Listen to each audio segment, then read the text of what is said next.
The corporate gym fell silent as the janitor caught the CEO's kick mid-air, a move that shouldn't have been possible. Ava Carter, black belt and tech mogul, found herself frozen, staring into eyes that held decades of combat experience. "Who are you?" she whispered. Before today, Ethan Cole was invisible, just the quiet man who mopped floors after hours. But in 30 seconds, he dismantled everything the twin CEOs thought they knew about power. Stay until the end to discover his secret, and comment your city so I can see how far this story travels. The morning sun painted golden streaks across the floor-to-ceiling windows of Carter Dynamics Executive Fitness Center, a temple of chrome and ambition perched on the 42nd floor of downtown Seattle's newest skyscraper. The space reeked of money and privilege, Peloton bikes arranged like soldiers, a juice bar stocked with organic everything, and mirrors so pristine they could double as crystal. This wasn't just a gym, it was a statement, a declaration that the people who worked here were winners, achievers, the kind of individuals who conquered their bodies before conquering markets. Ava Carter stood before one of those mirrors, her white GI crisp enough to cut paper, black belt knotted with the precision of someone who'd tied it 1,000 times. She moved through her kata with fluid grace, each punch snapping the air, each stance rooted like ancient trees. Beside her, an identical reflection moved in perfect synchronization, her twin sister, Elise, matching her step for step, breath for breath. They'd been doing this since they were 7 years old. The Carter twins. Ava and Elise, born 4 minutes apart, built from the same genetic blueprint, sculpted by the same demanding parents who believed excellence wasn't optional. Their father, a ruthless venture capitalist, had enrolled them in Shotokan karate the moment they could walk steady. "Life's a fight," he'd told them over breakfast one Saturday morning, orange juice in crystal glasses, the Wall Street Journal folded beside his plate. Better learn how to win it. And win they had. Straight A students who became Harvard Business School graduates. Black belts by 16, co-founders of Carter Dynamics by 25. Now, at 33, they ran a tech empire worth $400 million, specializing in AI-driven logistics software that Fortune 500 companies paid premium prices to license. They had matching corner offices, matching Teslas in the parking garage, and matching reputations as the youngest, sharpest, most formidable women in Seattle's tech scene. "5 more minutes," Ava said, her voice carrying the authority of someone used to being obeyed. She transitioned into a spinning back kick, her heel cutting through space where an imaginary opponent's head would be. "Then we need to review the tournament brackets." "Already done," Elise replied, dropping into a deep stance. 43 employees signed up, marketing teams making it into content. Charity angle plays well with investors. The annual Carter Dynamics martial arts tournament had become something of a company tradition. What started 3 years ago as a casual sparring session had evolved into a full-blown event, complete with professional refs, a live stream, and all proceeds going to a youth athletics program in Tacoma. It was good PR, sure, but it was also deeply personal for the twins. This was their world, their domain, the place where intellectual prowess met physical dominance. "Channel 7 wants an interview," Elise continued, moving through a series of knife hand strikes. "About women in tech, martial arts, leadership synergy, the usual narrative." "Tell them yes, but after we win," Ava grinned, that competitive spark lighting her green eyes. "Let's give them something to really talk about." They'd never lost. Not once. 3 years running, the Carter twins had dominated every tournament bracket, every challenge match, every exhibition. Some employees had stopped entering altogether, intimidated by the sheer skill gap.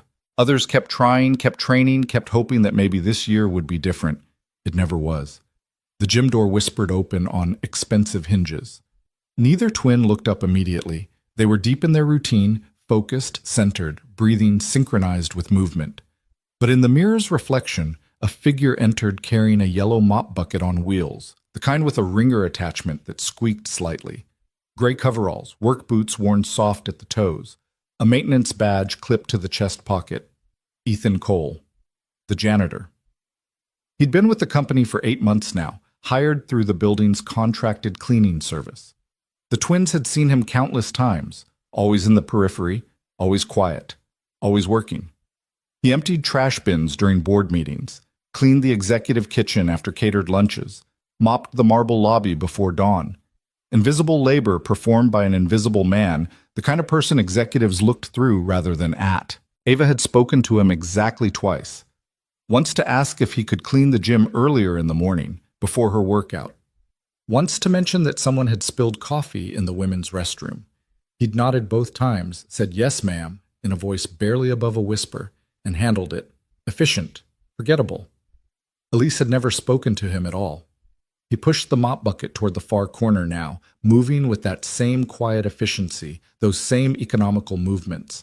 The twins continued their kata, pivoting through a complex combination that required perfect timing. Block, strike, sweep, reverse punch. They'd done it so many times their bodies executed the movements automatically, muscle memory encoded into every fiber. The mop made soft swishing sounds against the rubber flooring. Ethan worked methodically, starting at the edges of the room, staying out of the way. He'd learned the patterns of the executive floor over 8 months. Who came in early, who stayed late, which offices needed attention, and which preferred to be left alone. The Carter twins worked out between 6 and 7:30 every Tuesday and Thursday. He usually waited until they left. But today the gym had been used late last night for a corporate mixer, and there were spills that needed addressing before the tournament setup crew arrived at noon. So he worked quietly, respectfully, invisibly. Hey! Ava's voice cut across the space, casual but carrying. She'd finished the kata and was stretching now, one leg extended onto a ballet bar mounted to the wall. You're the janitor, right? Ethan paused mid-swipe, looked up. Yes, ma'am. Ethan Cole. Ethan. She rolled the name around like she was testing it. You been watching us? Just working, ma'am. His voice was calm, neutral, the practiced tone of someone who'd learned not to draw attention, trying to stay out of your way. No, it's fine. Elise joined her sister at the bar, mirroring her stretch. Actually, question, you know anything about martial arts? Ethan's expression didn't change.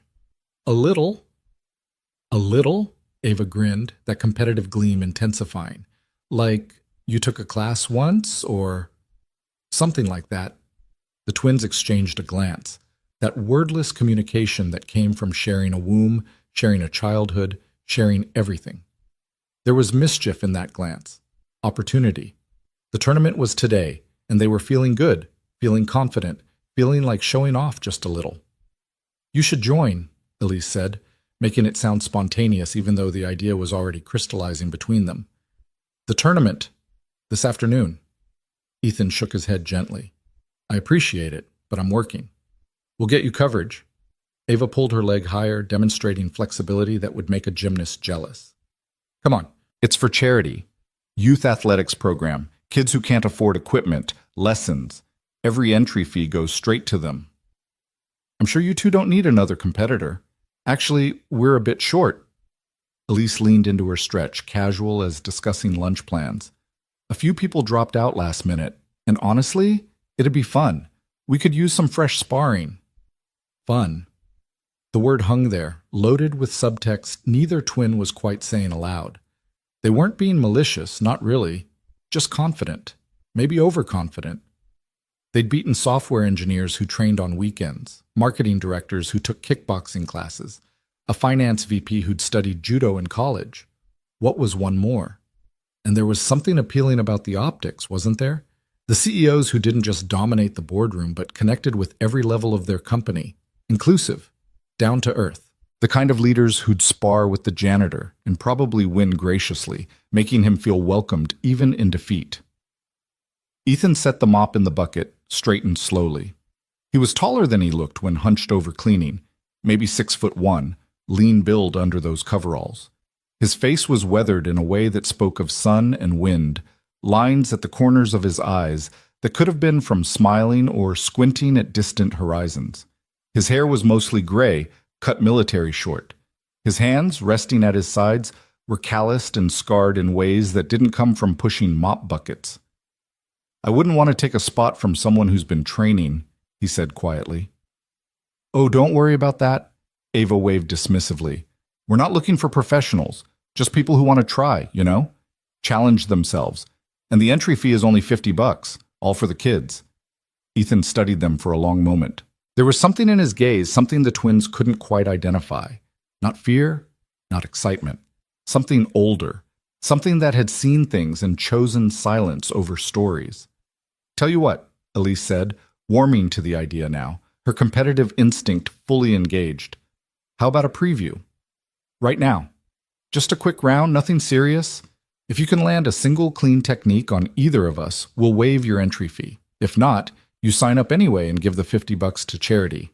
Deal? Yeah, Ava straightened, energized by her sister's proposal. Come on, Ethan, one round. What have you got to lose? What did he have to lose? Ethan considered the question, considered these two young women who'd built an empire and didn't realize they'd never actually been tested. Not really. They'd fought in controlled environments, against opponents who played by rules, who telegraphed their intentions, who stopped when someone tapped out. They were skilled. He could see that in their stances, their balance, their confidence. They'd probably win most fights they entered, collect most trophies they competed for. But they'd never fought for their lives. Never felt the difference between dojo sparring and dirt and blood reality. Never learned that the most dangerous opponent is the one who doesn't look dangerous at all. He could walk away. Should walk away. That's what he'd been doing for 3 years. Walking away, staying quiet, keeping his head down, and his history buried. He'd left that life behind.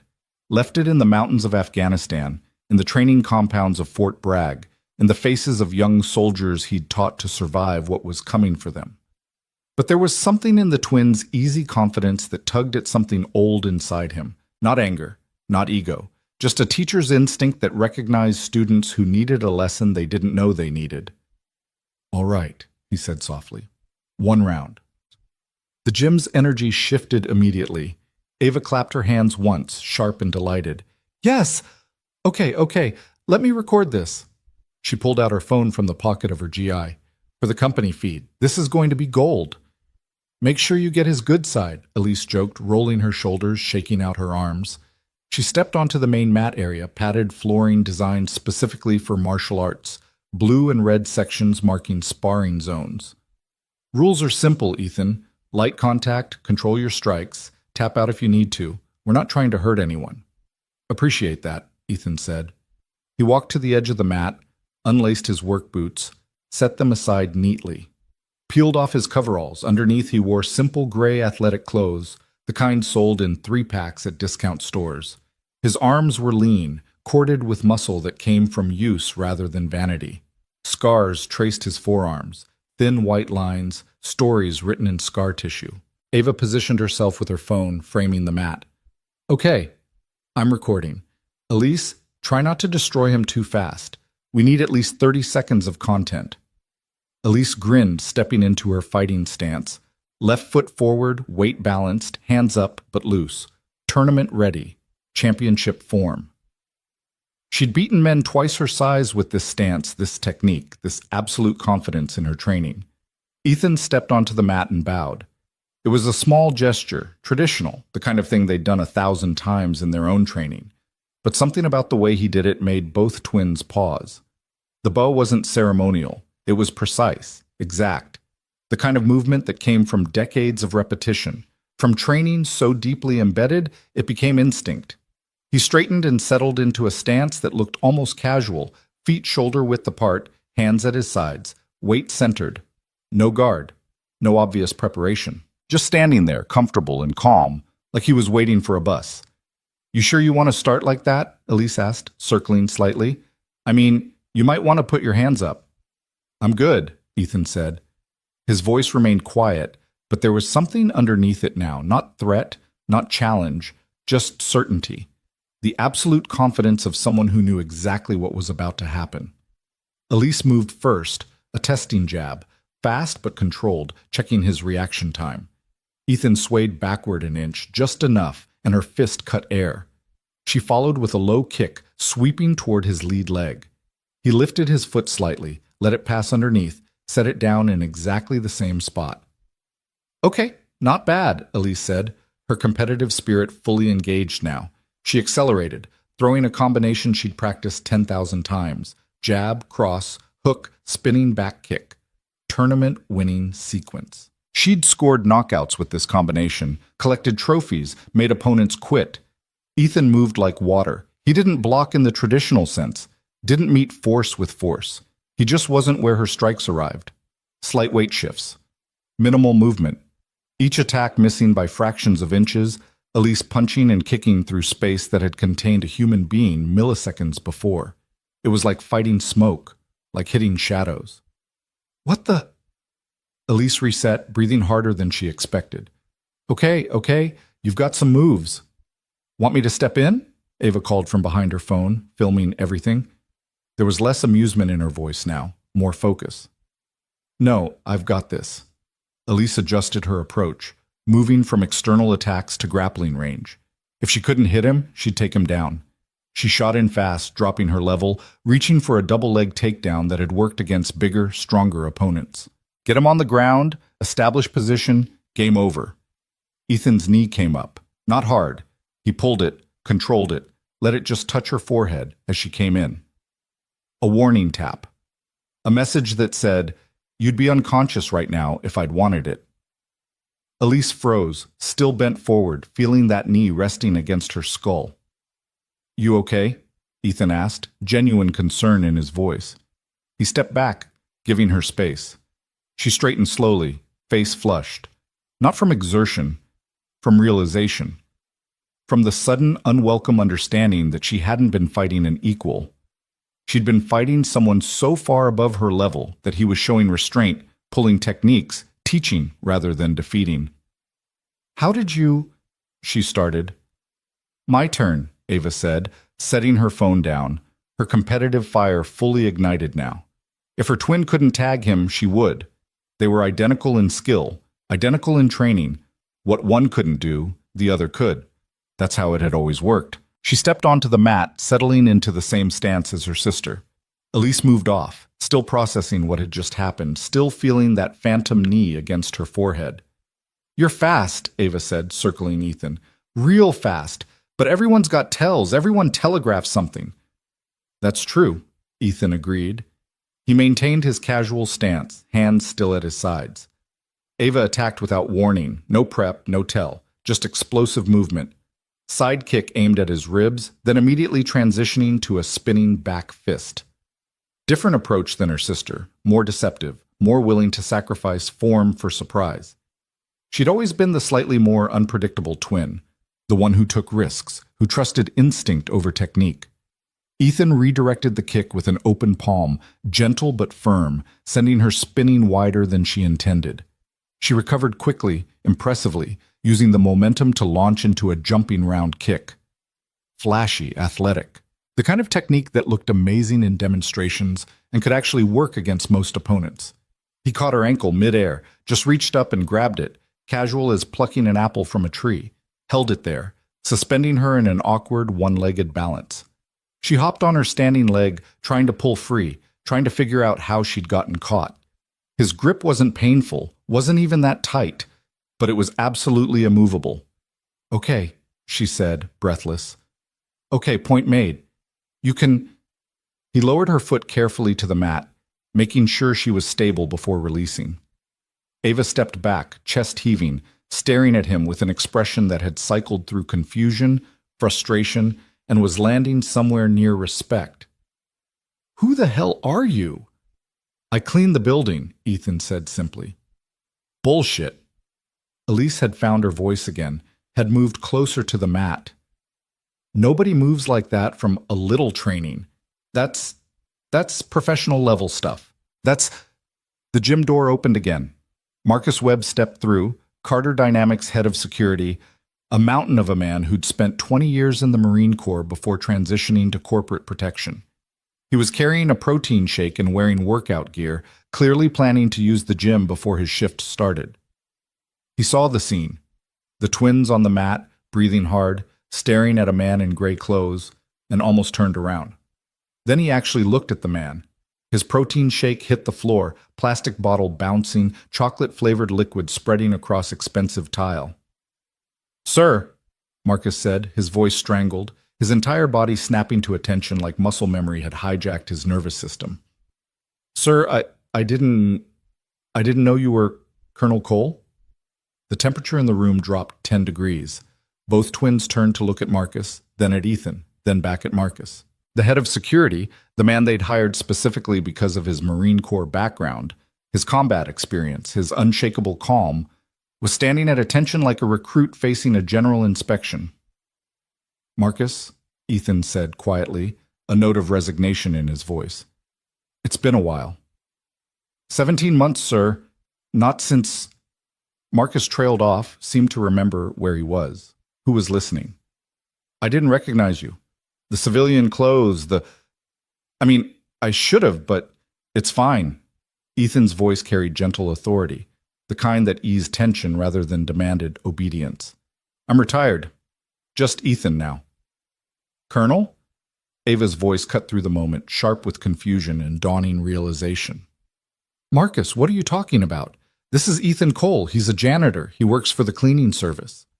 Marcus looked at his employers, then at Ethan, clearly struggling with what to say, what was appropriate, what was even allowed. "Ma'am, with all respect, this is Colonel Ethan Cole. He doesn't just—" Marcus took a breath, trying to organize his thoughts. "He trained half the Special Forces hand-to-hand combat instructors in the U.S. military. He's a legend. Was. Ethan interrupted gently. Was those things. Different life. The gym had gone completely silent. Ava's phone lay on the floor, still recording, capturing every word. Elise stood frozen at the edge of the mat, her mind racing through the last 8 months, every interaction, every time she'd walked past this man without really seeing him. "The Ethan Cole?" Marcus continued, unable to help himself, the respect and admiration overriding professional discretion. "The one who designed the combatives program? Who trained Delta and SEAL Team 6? Who wrote the manual on—" "Marcus." Ethan's voice remained quiet, but carried an edge now, a subtle command that stopped the security chief mid-sentence. "I left all that behind. I'd appreciate if it stayed in the past." "Yes, sir. Of course, sir." Marcus bent to retrieve his protein shake, movement stiff with embarrassment. I have rounds. Excuse me." He backed toward the door, couldn't quite make himself turn his back on Ethan, and slipped out into the corridor. The door whispered shut behind him. The twins stood in the aftermath, processing, recalculating everything they thought they'd known. "You trained Special Forces?" Elise finally asked, her voice small. "Long time ago." "How long?" 23 years in service, retired 3 years ago." Ethan moved to where he'd left his coveralls, began pulling them back on over his workout clothes. "Different world back then. Different person." Wait. Ava held up her hands, trying to slow down the information avalanche. "You're telling me you've been mopping our floors for 8 months, and you're actually some kind of— What? Military legend? And you never said anything?" "Wasn't relevant to my job. We just tried to fight you." Elise's voice pitched higher with embarrassed realization. "We recorded it. We were going to put it on social media. Oh my God, we were going to—" "You were fine," Ethan said, his tone gentle, non-judgmental. "You're both skilled. Good technique, good discipline. You've clearly trained hard. But not hard enough." Ava said it quietly, staring at the mat like it might offer answers. "Not even close to enough." Ethan finished pulling on his coveralls, started lacing his boots. "Different kinds of training prepare you for different things. Tournament fighting is a sport. Rules, referees, weight classes, controlled environments. What I learned was about survival in places with no rules at all. You can't compare them." "But you did compare them," Elise said. "Just now, on that mat. And we didn't last 30 seconds. "You lasted as long as you needed to." Ethan stood, fully dressed again, back to looking like a maintenance worker. "Long enough to learn something, if you want to." "What's that?" He considered the question, considered these 2 young women who'd built an empire on confidence and had just had that confidence shaken. They could respond 2 ways: with ego, defending their pride, pretending this hadn't happened, or with humility, accepting the lesson and growing from it. The choice would define them more than any tournament victory ever could. "That skill and power aren't the same thing," Ethan said finally, "and that the most dangerous person in any room is usually the one nobody's looking at." He moved toward his mop bucket, ready to return to work. ready to disappear back into invisibility. Wait! Ava's voice stopped him. That's it? You're just going to go back to mopping floors? After this? It's my job. No, I mean... She struggled to articulate what she meant, what she was feeling. You're Colonel Ethan Cole. You train special operations soldiers. And you're working as a janitor? That doesn't make sense. Makes sense to me. Ethan's hand rested on the mop handle, comfortable with the weight of it.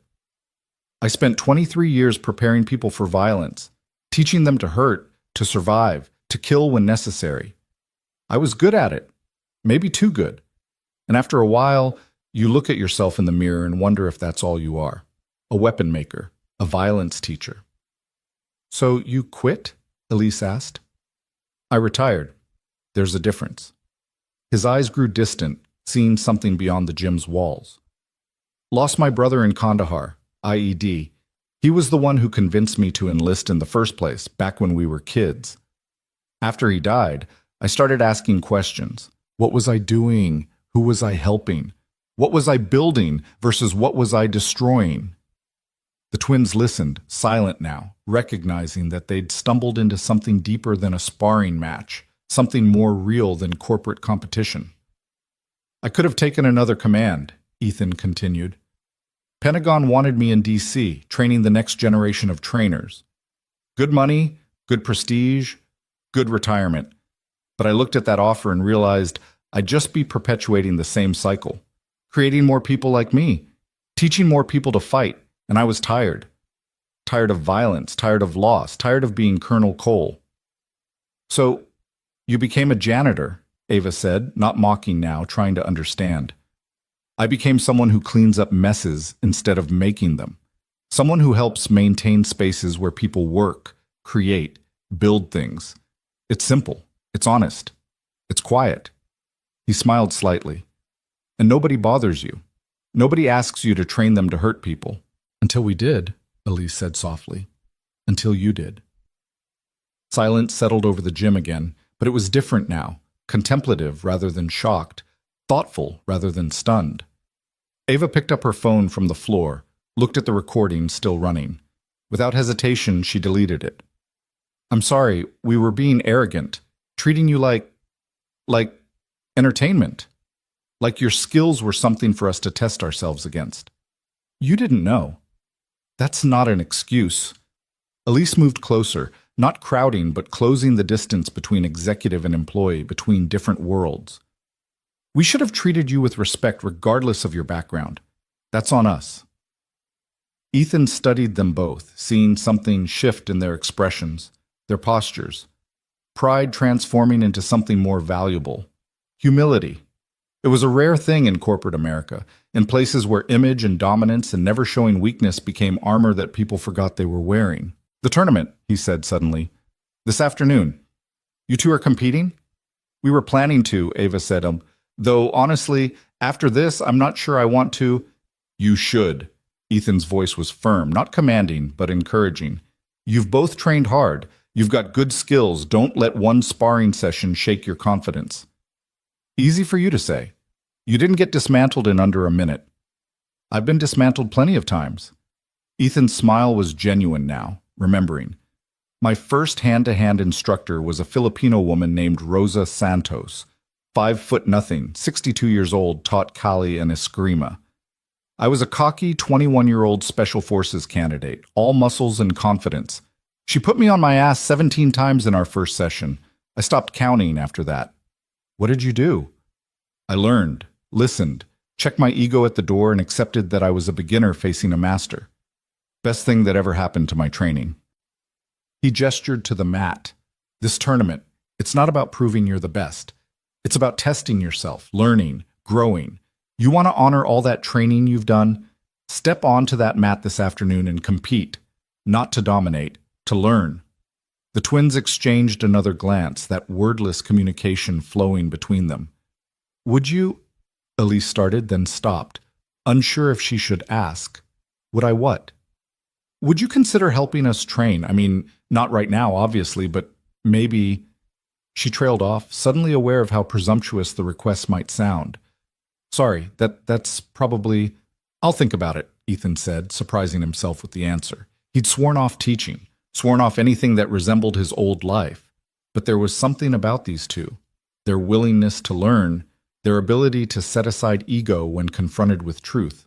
Those were rare qualities, worth cultivating. Really? Ava's eyes lit up. I said I'd think about it. Think. No promises. He gripped the mop handle. Now I need to finish this floor before the tournament crew arrives. You two should probably prepare. He started mopping again, falling back into the rhythm of the work. The simple back and forth motion that required no decisions, no strategy, no violence.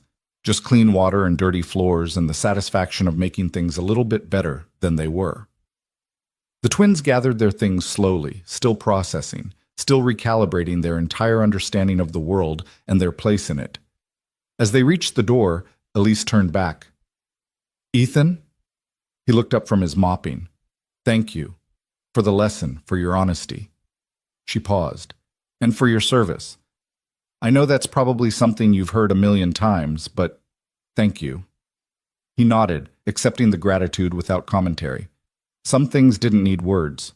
After they left, Ethan continued cleaning, working his way across the expensive flooring, removing the scuff marks and water spots and all the small signs of use. The sun had climbed higher now, filling the space with bright light, turning the mirrors into panels of gold. In the reflection, he could see himself. Gray-haired man in coveralls, pushing a mop, looking every bit like what he appeared to be. A janitor. A maintenance worker. Someone forgettable. But underneath the reflection, underneath the coveralls and the gray hair and the 3 years of deliberate invisibility, Colonel Ethan Cole remained. Not gone. Not erased. Just resting. Quiet. Waiting to see if this new life he'd chosen could offer something his old life never had. Peace. The executive washroom on the 42nd floor had heated floors and imported Italian marble, but Ava Carter barely noticed as she splashed cold water on her face. Her reflection stared back. Same green eyes, same sharp features, same person who'd walked into the gym 90 minutes ago. Except everything felt different now, like the world had tilted slightly on its axis and she was still finding her balance. You okay? Elise emerged from one of the stalls, moving to the adjacent sink. Define okay? Ava grabbed a hand towel from the warmed rack, pressed it against her face. I just got schooled by our janitor, a janitor who happens to be Special Forces royalty, and we almost made a social media post about it. Former janitor, probably. Elise began washing her hands with meticulous care, a nervous habit from childhood. There's no way we can just pretend this didn't happen. HR needs to know. Legal needs to know. Hell, the board probably needs to know we've had a military legend mopping our conference rooms. You think he lied on his application? I think he probably didn't volunteer information nobody asked for. Elise dried her hands, staring at her own reflection. The cleaning service does background checks, right? Criminal records, references, the basic stuff. But they're not looking for colonels. They're looking for people who can clean toilets and show up on time. Ava leaned against the counter, processing.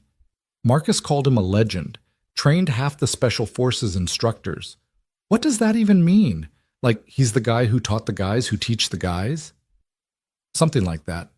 Elise pulled out her phone, typed rapidly. I'm looking him up, Colonel Ethan Cole. There's got to be something online, some record. Maybe we shouldn't. Elise paused mid-search, looked at her twin. What? He clearly doesn't want attention. He left that life, chose to be invisible. And we're about to internet stalk him? We're trying to understand who's been working in our building for 8 months. That's due diligence, not stalking. It's also violating his privacy. Ava straightened, that familiar sense of right and wrong asserting itself. Their father had raised them to be ruthless in business, but their mother, a civil rights attorney before cancer took her when the twins were 19, had instilled something deeper. Respect for dignity. Recognition of choice. He told us what he wanted us to know. The rest is his business. Elise lowered her phone slowly, torn between executive responsibility and human decency. So what do we do? Just go back to normal? Pretend he didn't catch your kick midair like you were moving in slow motion? No, we treat him like we should have been treating him all along, with respect. And if he wants to tell us more, He will. Ava checked her watch, a Cartier their father had given them when Carter Dynamics landed its first major contract. Tournament starts in 5 hours. We need to focus. Can you focus? After that? Ava met her sister's eyes in the mirror, saw the same uncertainty reflected there. They'd built their entire adult lives on confidence, on knowing they were the smartest, toughest, most capable people in any room. That confidence had carried them through Harvard, through startup struggles, through boardroom battles with men twice their age who'd dismissed them until the contracts proved otherwise. And in 30 seconds, a quiet man in coveralls had revealed that confidence for what it partially was, untested assumption. I don't know, Ava admitted quietly, but I'm going to try. 3 floors down, in the Carter Dynamics employee lounge, the tournament had become the only topic of conversation. The space was designed to evoke a tech startup vibe: exposed brick, vintage arcade games, a coffee bar that would make Starbucks jealous. And right now it was packed with staff on their lunch break, all discussing brackets and matchups and last-minute training tips. I'm telling you, the Carter twins are going to sweep again. Derek Chen from product development grabbed a sparkling water from the fridge, twisted it open. They're too good. Nobody else even comes close. Maybe someone should come close. That was Jennifer Martinez, marketing director, stretching her hamstrings against a table. She'd been training specifically for this tournament for 3 months, adding extra kickboxing classes on top of her regular routine. I mean, it's great that our CEOs are badass, but it'd be nice if someone else won for once, just for variety. You volunteering? Derek grinned. I'm trying. Got matched against Ava in the quarterfinals, assuming we both get that far. Jennifer grimaced. Which means I'm probably getting eliminated in the quarterfinals, but at least I'll go down swinging. That's the spirit. Marcus Webb entered the lounge, still looking slightly off balance from his gym encounter. He'd been head of security for 18 months, had developed a reputation as unshakable, the guy who stayed calm during fire drills and medical emergencies, and that, one time, a venture capitalist had gotten drunk at a holiday party and tried to fight a potted plant. But right now he looked distinctly shakeable. Marcus, you okay? Jennifer asked. You look like you've seen a ghost.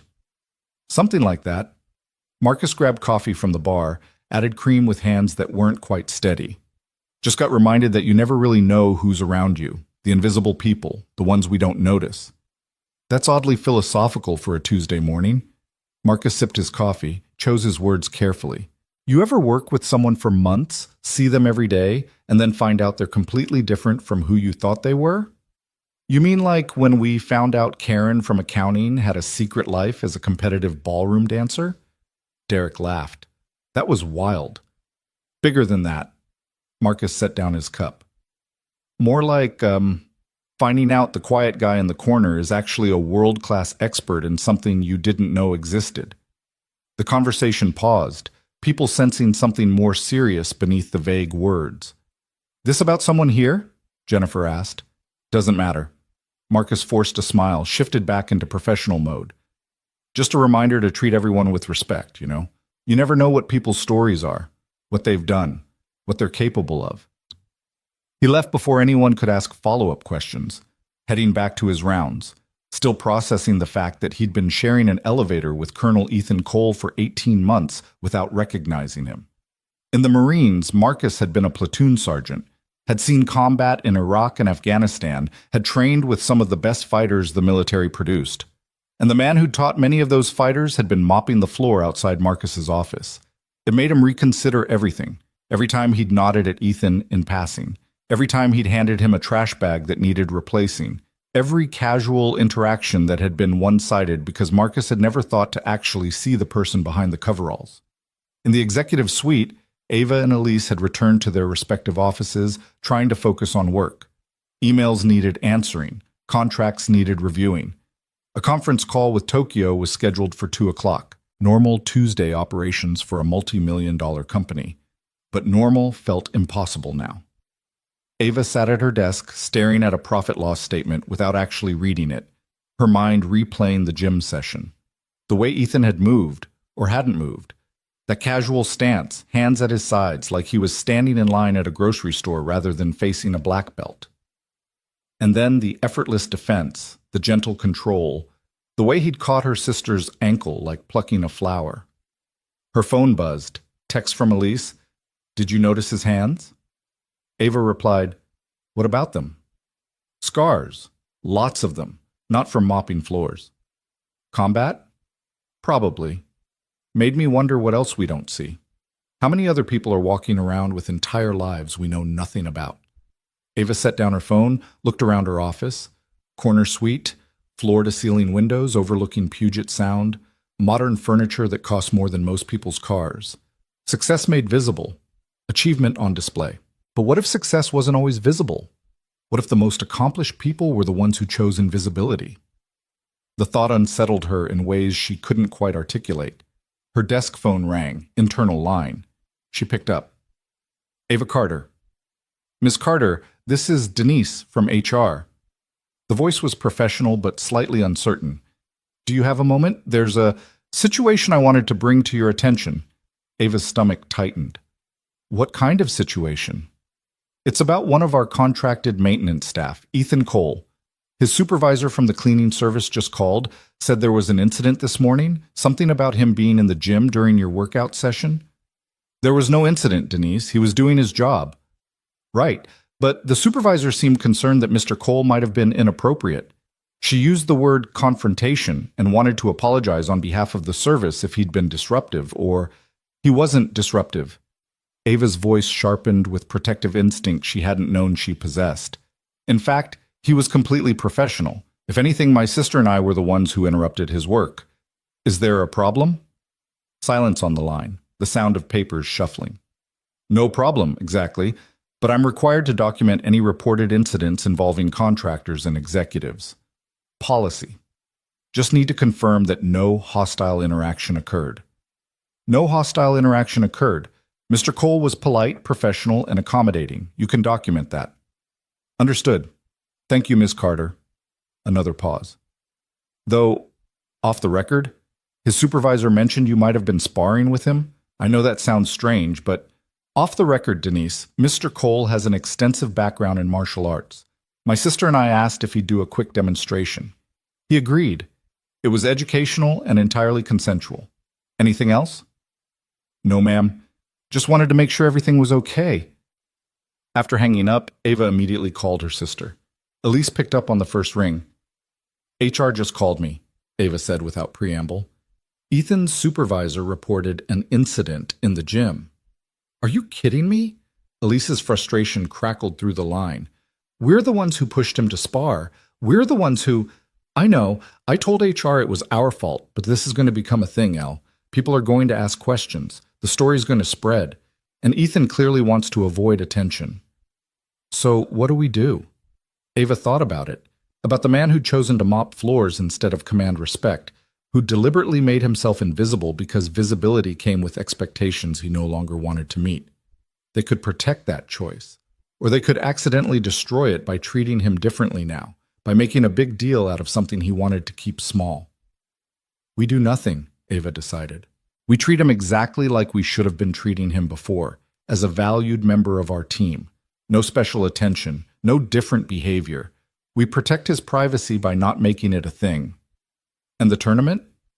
We compete, we focus. We remember what he said about learning versus dominating. Ava looked at the Seattle skyline, gray clouds rolling in from the sound. And maybe we start paying attention to the people we've been overlooking. By mid-afternoon, the corporate gym had been transformed. The main mat area had been expanded, professional-grade tournament mats laid down in interlocking sections. A scoring table had been set up with digital timers and iPads for judges. Folding chairs lined the walls for spectators, employees who weren't competing but wanted to watch, support their colleagues, make it into an event. The charity aspect was prominently displayed. A banner reading, "Fighting for Kids, all proceeds support youth athletics," hung across one wall, with a running total of entry fees and donations displayed on a screen.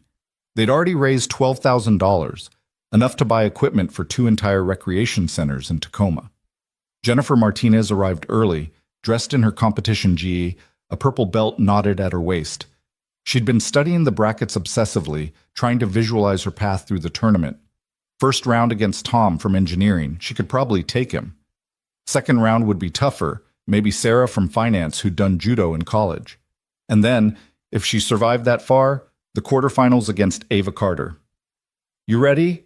Derek Chen dropped into the chair beside her, already warming up, rolling his shoulders. Ready to get destroyed by our CEO? Absolutely. Jennifer forced a laugh. At least it's for charity. You've been training hard. You might surprise yourself. I might surprise myself by lasting a full minute. Jennifer watched other employees filing in, the nervous energy of competition starting to build. Have you seen her fight? She's like a machine. Perfect technique, perfect timing, perfect everything. Nobody's perfect. The Carter twins come close. Across the gym, Ava and Elise were doing their final preparations, stretching in mirrored synchronization. They'd changed into their competition GIEs, pristine white with the Carter Dynamics logo embroidered on the back, black belts perfectly knotted. To anyone watching, they looked exactly like they always did before tournaments, focused, confident, ready. But internally, both women felt different. That morning's encounter had shaken something loose, dislodged the absolute certainty they'd been carrying. Now, warming up for a tournament they'd won 3 years running, they were questioning things they'd never questioned before. You think he's watching? Elise asked quietly, moving through a slow kata. Who? Ethan. You think he's still in the building? His shift doesn't end until 6. He's probably cleaning the executive conference room or restocking the break rooms or... Ava trailed off, realizing she had no idea what his daily routine actually involved. 8 months of seeing him regularly, and she couldn't describe his job beyond the most basic assumptions. We really have been blind, haven't we? Willfully blind. There's a difference. Elise finished her kata, took a deep breath. We saw what we expected to see. Janitor, maintenance, background scenery. Never occurred to us that people might be more than their job titles. Does that make us bad people? No, just typical people. Everyone does it. Elise grabbed her water bottle, sipped slowly. But maybe we should be better than typical. The tournament director, a professional referee they'd hired from a local martial arts association, stepped to the center of the mat, microphone in hand. The gym quieted, participants and spectators settling into their places. Welcome to the 4th annual Carter Dynamics Charity Martial Arts Tournament. His voice boomed through the space, professional and energetic. We've got 43 competitors today, representing every department of this amazing company. All entry fees and donations go directly to the Tacoma Youth Athletics Foundation, supporting kids who want to train but can't afford equipment or lessons. Applause rippled through the crowd, genuine enthusiasm mixing with nervous anticipation. Rules are simple, the director continued. 2-minute rounds, points scored for clean techniques, punches, kicks, throws, takedowns. Control is mandatory. We're not trying to hurt each other. We're testing skill. Excessive contact means disqualification. Respect your opponent, respect the judges, and let's have a great tournament. More applause. The director consulted his tablet, pulled up the first match. Opening round, Division 1, Tom Brennan versus Jennifer Martinez. Competitors, please take the mat. Jennifer stood, trying to control her breathing, trying to channel all those extra kickboxing classes into confidence. Tom met her at the edge of the mat, a nice guy from engineering, software developer who'd been doing taekwondo for about 2 years. They bowed to each other, to the judges, to the director. Ready? The director asked. Fight! They engaged carefully, both tentative, feeling each other out. Tom threw a testing kick. Jennifer blocked, countered with a punch combination. The crowd cheered, colleagues supporting colleagues, the atmosphere more celebration than competition. From her seat on the sidelines, Ava watched with new eyes. Jennifer was nervous but skilled, her technique solid even if her confidence wavered. Tom was enthusiastic but telegraphed his moves, shoulders tensing before strikes. 2 people testing themselves, pushing past comfort zones, learning. This is what the tournament was supposed to be about, Ava realized. Not domination, not proving superiority, just people challenging themselves, supporting each other, growing together. The round ended, Jennifer won on points, her superior conditioning and slightly better technique making the difference. They hugged after the final bell, both breathing hard, both grinning with the pure joy of effort. That was amazing, Tom told her, loud enough for nearby seats to hear. Your counter game is so much better than last year. You almost got me with that spinning kick. I barely blocked it. They left the mat friends, competitors but not enemies, the best version of what sport could be. The tournament progressed through early rounds. Derek Chen won his match against a woman from legal who'd been training in Brazilian Jiu-Jitsu. Sarah from finance, the former judo competitor, dismantled her opponent with a beautiful hip throw that made the judges smile. Each match told a story.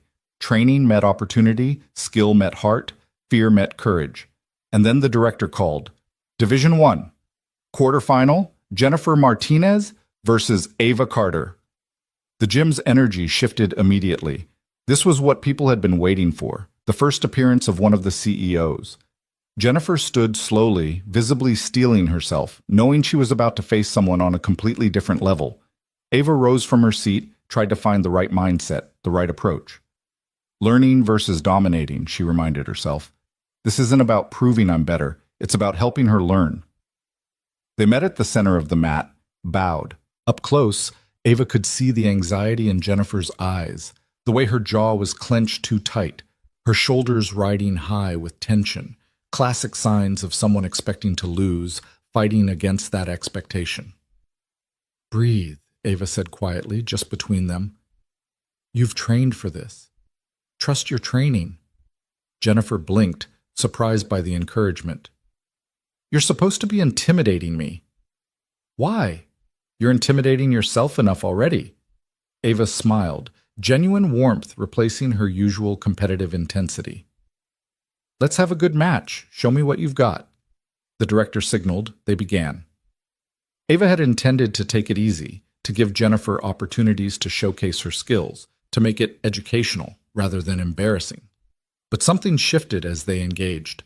Jennifer, freed from some of her paralyzing anxiety by Ava's words, started fighting more naturally. Her kicks had decent power. Her combinations showed real thought. She wasn't winning, wasn't going to win, but she was competing, really competing, making Ava work. The crowd sensed it too, their cheers growing louder. Jennifer scored a point with a clean body kick that slipped through Ava's guard. Another point with a punch combination that, while blocked, demonstrated excellent form. She was losing 7-3, but those 3 points felt like victories. Ava found herself enjoying the match, not because she was dominating, but because Jennifer was teaching her something, showing her that skill could exist at every level, that someone didn't need to be special forces to be worthy of respect. Every person who stepped on this mat had trained, had sacrificed, had pushed themselves. That deserved recognition. The timer buzzed. Match over. Ava won 9-4, advancing to semifinals. But as they bowed to each other, Jennifer was smiling, not crushed. She'd done better than she'd hoped, had pushed harder than she'd expected, had earned those 4 points against a CEO and black belt. Thank you, Jennifer said, breathing hard but energized. Thank you. You were great, seriously. Ava meant it. That body kick in the first minute? I didn't see it coming. You've got real talent. Jennifer left the mat looking taller somehow, like the match had added inches to her spine. Elise won her quarterfinal match even more decisively, but Ava noticed her twin was more measured too, more controlled. Less about overwhelming her opponent and more about testing, teaching, engaging. They were both learning, both changing. The semifinals put Ava against Derek Chen and Elise against Sarah from finance. The matches were more competitive. Both Derek and Sarah had real skill, years of training, legitimate technique. Derek actually managed to take Ava to the mat with a surprise takedown, though she reversed it immediately and ended up winning on points. Sarah gave Elise trouble with her judo background, threatening throws that made Elise adjust her stance, her strategy, her approach. The finals would be the same as always, the Carter twins facing each other. But this time it felt different. Less like a coronation, more like a genuine test. They prepared on opposite sides of the mat, stretching, breathing, centering themselves. The gym was packed now. Word had spread through the building that the finals were happening, and employees had abandoned their desks to watch. Even some people from other companies in the building had wandered in, drawn by the energy. The director called them to the center. They bowed, to each other, to the judges, to the audience. Twin sisters who'd been competing against each other since childhood, who knew each other's techniques like they knew their own, who'd never held back because neither wanted the other's mercy. "Ready?" the director asked. They nodded. "Fight!" They engaged with a fury that surprised even themselves. No holding back, no teaching mode, just pure competition, skill against skill, will against will. Ava threw combinations she'd been working on for months. Elise countered with angles she'd been studying. They moved around the mat like mirror images, like choreographed dance, except neither knew the other's next move and both were trying to win. The crowd roared. Judges leaned forward. This was what peak performance looked like. Two equally matched competitors pushing each other to absolute limits.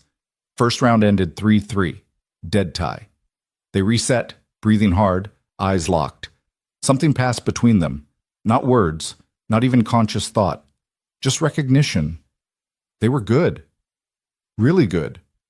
Not Ethan Cole good, maybe never would be, but good enough to have built something worth being proud of. Good enough to honor all those hours of training, all those years of discipline. Second round was even more intense. Ava scored with a spinning back kick. Elise answered with a perfect counterpunch. They traded points like punches, neither giving ground, neither accepting defeat. The timer ticked down. 30 seconds, 20, 10. Ava lunged for a final combination, something risky but potentially match-winning. Elise read it, deflected, caught her sister slightly off balance, and swept her legs. Ava hit the mat, clean takedown, 3 points. Buzzer. Elise won 8-7. The gym exploded with applause.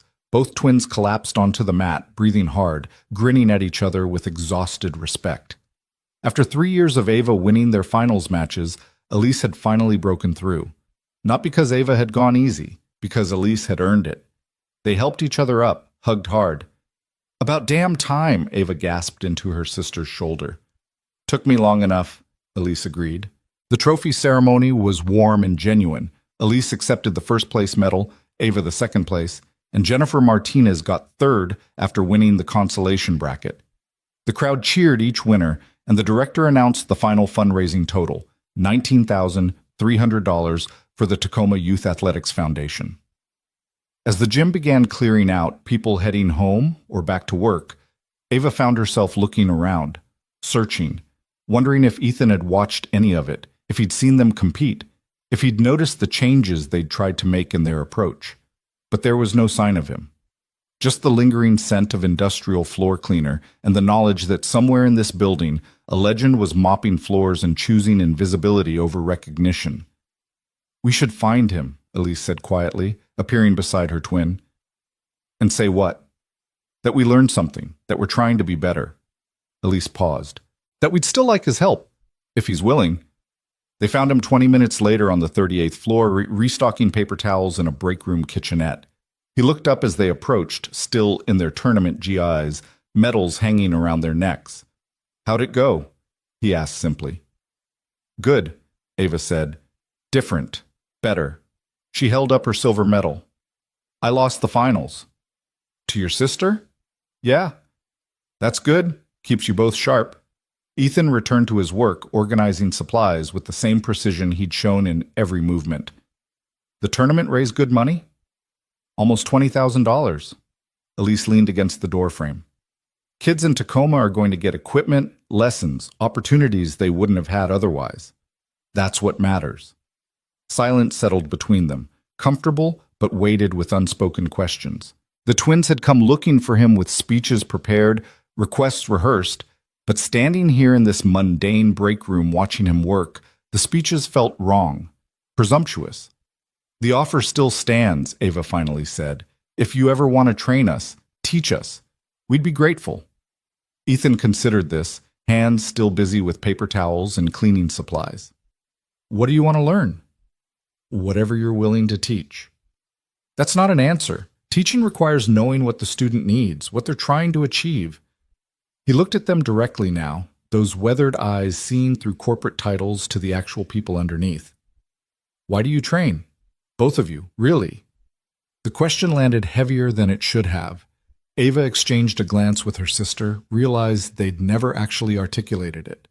They trained because their father had started them training, because they'd been good at it, because winning felt good and losing felt terrible, because it was part of their identity, part of the Carter twin brand. But why did they train? I don't know, Ava admitted quietly. I thought I did, but after this morning, after the tournament, I'm not sure anymore. That's honest. Ethan nodded approval. Most people never question their motivations. They just keep doing what they've always done because stopping would mean confronting uncertainty. So what's your answer? Elise asked. Why do you train, or why did you? Ethan was quiet for a long moment, organizing his supply cart, maybe organizing his thoughts. When he spoke, his voice carried the weight of experience hard-earned. I trained because young people were going into situations where their survival depended on their skills. Every technique I taught them, every drill I ran them through, every principle I instilled, those things kept them alive, brought them home to their families. That was my why. That was what made the training matter. And now? Ava asked. Now I don't train. Haven't in 3 years. He closed the supply cabinet, locked it with a key from his belt. Don't need to anymore. No one's depending on me. No lives in the balance. Just me and my choices and floors that need cleaning. But you could still teach, Elise pressed. Different context, different purpose, but the knowledge is still there. Knowledge without purpose is just information. Ethan picked up his supply cart, prepared to move to the next floor. You want me to teach you? First figure out why you want to learn, what you're trying to achieve, who you're trying to become. Then we'll talk. He wheeled his cart toward the elevator, leaving them standing in the break room, medals around their necks, questions in their minds. As the elevator doors closed, Ava turned to her sister. Who are we trying to become? I don't know, Elise admitted, but I think we just got our first real homework assignment. They stood there a while longer, two successful women at the top of their professional game, suddenly realizing they'd been climbing a ladder without ever questioning where it led or why they were climbing it in the first place. Outside the windows, Seattle's gray afternoon was deepening toward evening, clouds rolling in from the sound, carrying the promise of rain. The building around them hummed with activity, employees finishing work, computers processing data, elevators carrying people up and down, the endless rhythm of corporate life. And somewhere in that rhythm, moving quietly through floors and hallways, a colonel who'd chosen to become invisible was offering lessons to anyone willing to see. The question haunted Ava for 3 days straight. Who was she trying to become? It seemed like such a simple thing to answer. Successful businesswoman, martial artist, leader, innovator. But every answer felt hollow the moment she examined it. Those were labels, accomplishments, external markers. They described what she did, not who she was or who she wanted to be. Thursday evening found her alone in her Belltown apartment, floor-to-ceiling windows overlooking Elliott Bay, the Seattle skyline glittering against dark water. The apartment was expensive and mostly empty. Designer furniture she'd hired someone to select, art she'd bought because galleries told her it was valuable, a home that looked like a magazine spread and felt like a hotel room. She'd lived here for 4 years and couldn't remember the last time she'd cooked a meal in the pristine kitchen or sat on the balcony to watch the sunset. Her phone buzzed. Text from Elise. Still thinking about his question? Ava typed back. Can't stop thinking about it. Same. Want to come over? I made lasagna. You made lasagna? Since when do you cook? Since I realized I've been ordering takeout every night for 2 years and couldn't remember what my kitchen looked like. Come over. We'll figure this out together. 30 minutes later, Ava was sitting at her sister's dining table. Similar apartment, different building, but warmer somehow, more lived in, eating surprisingly good lasagna and trying to articulate thoughts that kept slipping away like smoke. I think we've been living someone else's life, Elise said, pouring wine into glasses that actually matched, another recent purchase. Dad's life, his vision, his definition of success. Dad wanted us to be successful. Nothing wrong with that. But whose version of success? Elise set down the wine bottle, met her twin's eyes. We built Carter Dynamics because he always said we should start our own company. We pushed into AI logistics because he said that's where the money was. We train in martial arts because he enrolled us when we were kids. When did we actually choose any of this? Ava took a long sip of wine, feeling the question land somewhere deep and uncomfortable. We chose to keep doing it. We're adults. We could have walked away any time. Could we, though? Really? Elise pushed food around her plate. Or were we so conditioned to achieve, to win, to prove ourselves that walking away felt impossible? Like failure? The apartment was quiet except for the ambient sounds of the city beyond the windows. Traffic, distant sirens, the white noise of urban life. Ava thought about their father, about the man who'd raised them with equal parts love and impossible expectations. He'd died 2 years ago, heart attack at his desk, still working deals at 68. They'd cried at his funeral and then returned to running Carter Dynamics exactly the way he would have wanted. His legacy continued through them. But was it their legacy? Or were they just custodians of someone else's dreams? I don't know how to answer Ethan's question, Ava admitted quietly. I thought I knew who I was, CEO, black belt, winner. But those are just achievements. They're not purpose. They're not why. Maybe that's the point. Elise refilled their glasses. Maybe he's trying to get us to dig deeper, find the actual foundation underneath all the accomplishments. And if there's nothing there, if we've been building on empty ground this whole time, then we start over, build something real. Elise raised her glass. Together, like always. They drank to that uncertain promise. Two women at the top of their professional game suddenly questioning everything they'd built, wondering if success and meaning were the same thing or completely different destinations. The following Monday, Jennifer Martinez knocked on Ava's office door, looking nervous.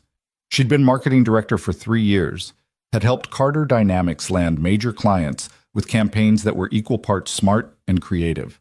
But standing in the doorway of her CEO's corner office, she looked like an intern asking for a favor. "Come in," Ava said, looking up from her laptop. "Everything okay?" "Yes, ma'am. Yes, Ava." Jennifer stepped inside, closed the door. "I wanted to thank you again for the tournament, for what you said before our match. It really helped. You fought well. Those points you scored were earned." "That's actually why I'm here." Jennifer moved closer, still uncertain. "After the tournament, I've been thinking about training more seriously. Not just the kickboxing classes I've been taking, but actual martial arts. Like committed study. And I was wondering if you knew any good schools in the area? Places that focus on real technique, not just fitness?" Ava considered the question, thought about the dozens of martial arts schools in Seattle, the ones she'd visited or competed against over the years. She could recommend several, but instead she found herself asking, "Why do you want to train?" Jennifer blinked, surprised by the question. "To get better. To challenge myself." "But why?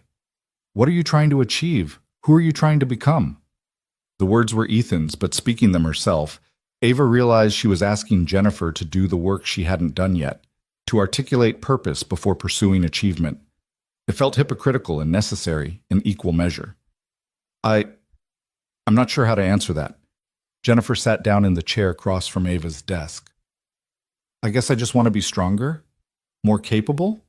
I've always been the person who got picked last for teams, who couldn't do a pull-up in gym class. Training makes me feel like I'm taking control of that narrative." "That's honest." Ava closed her laptop, gave Jennifer her full attention. "And it's a valid reason. Better than mine, probably." "What's your reason?" Ava laughed, short and slightly bitter. "I'm still figuring that out, which is embarrassing considering I've been training since I was 7. They sat in silence for a moment, CEO and director, both grappling with questions that had seemed simple until examined closely.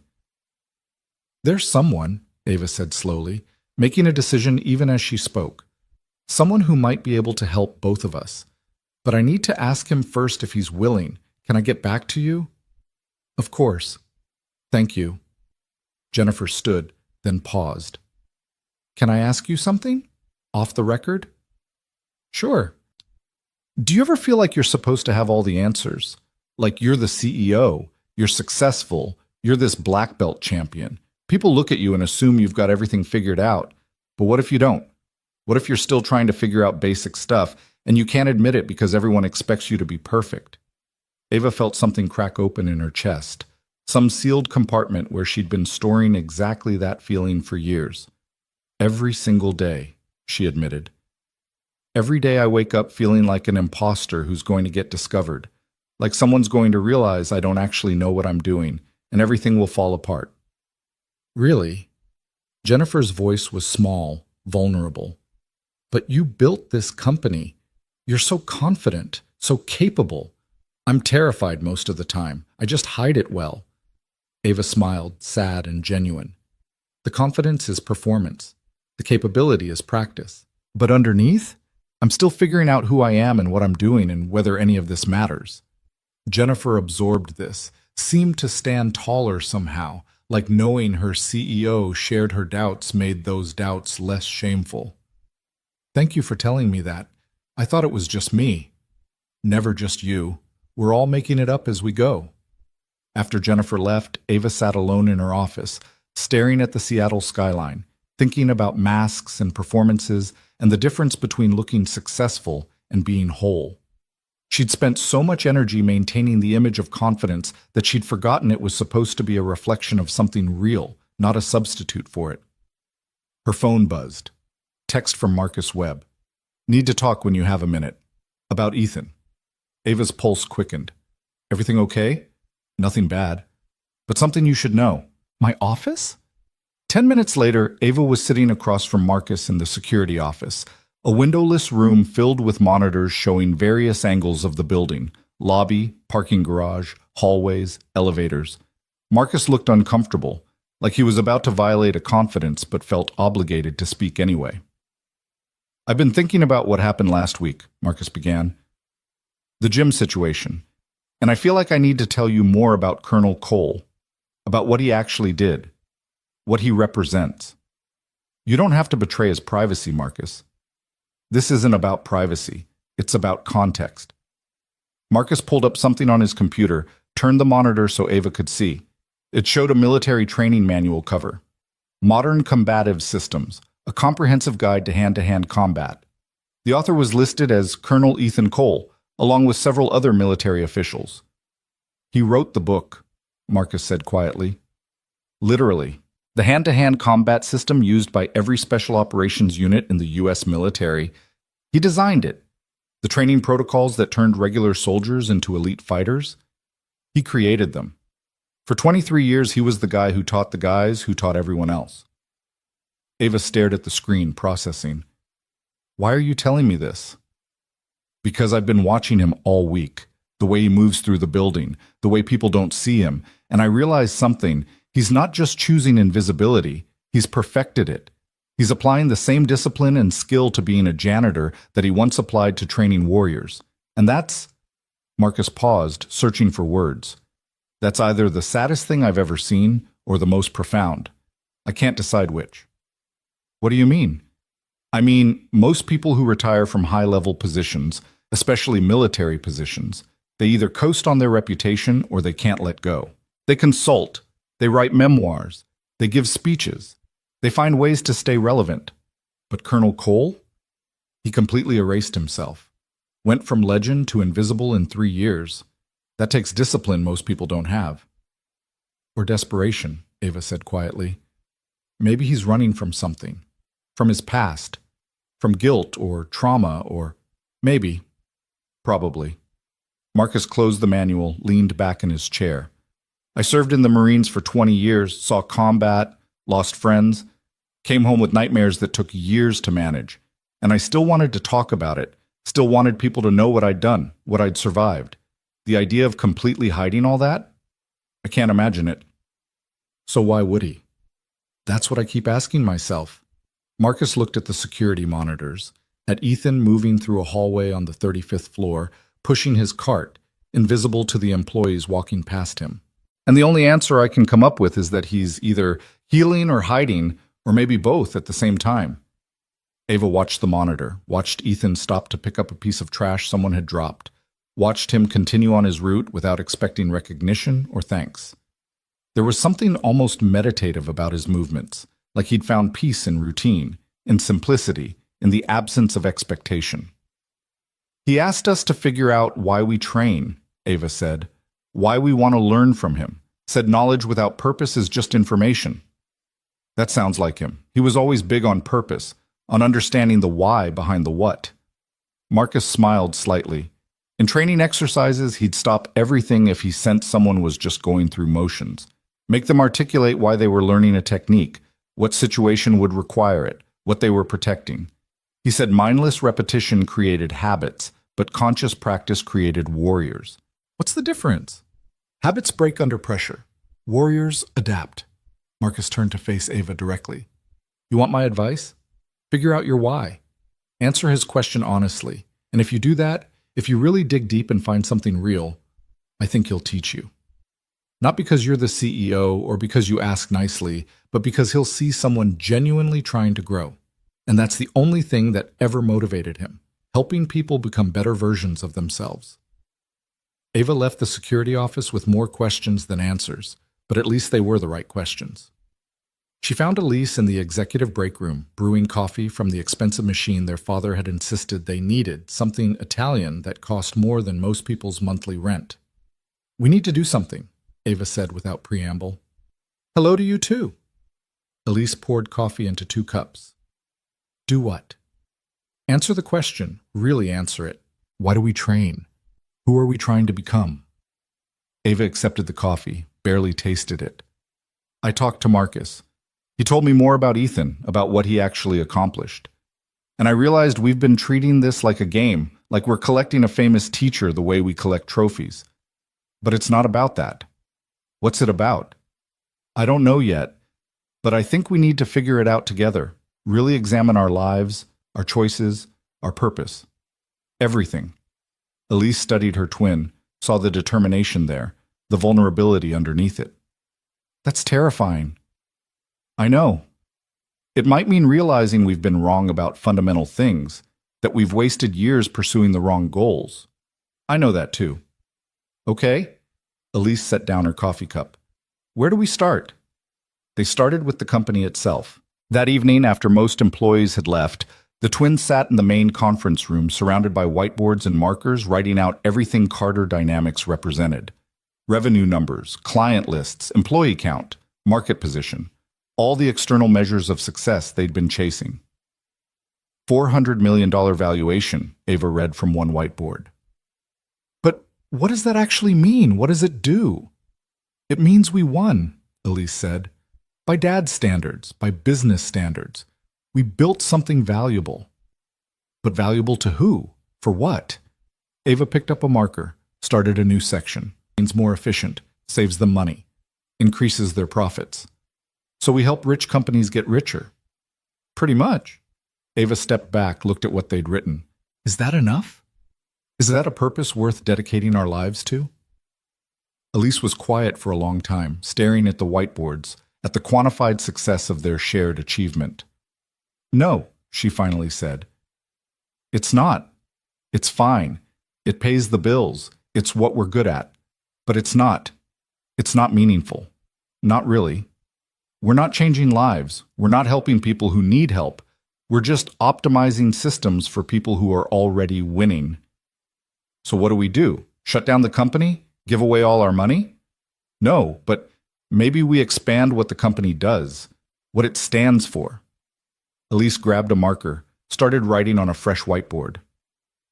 What if Carter Dynamics didn't just serve Fortune 500 companies? What if we also used our technology to help nonprofits?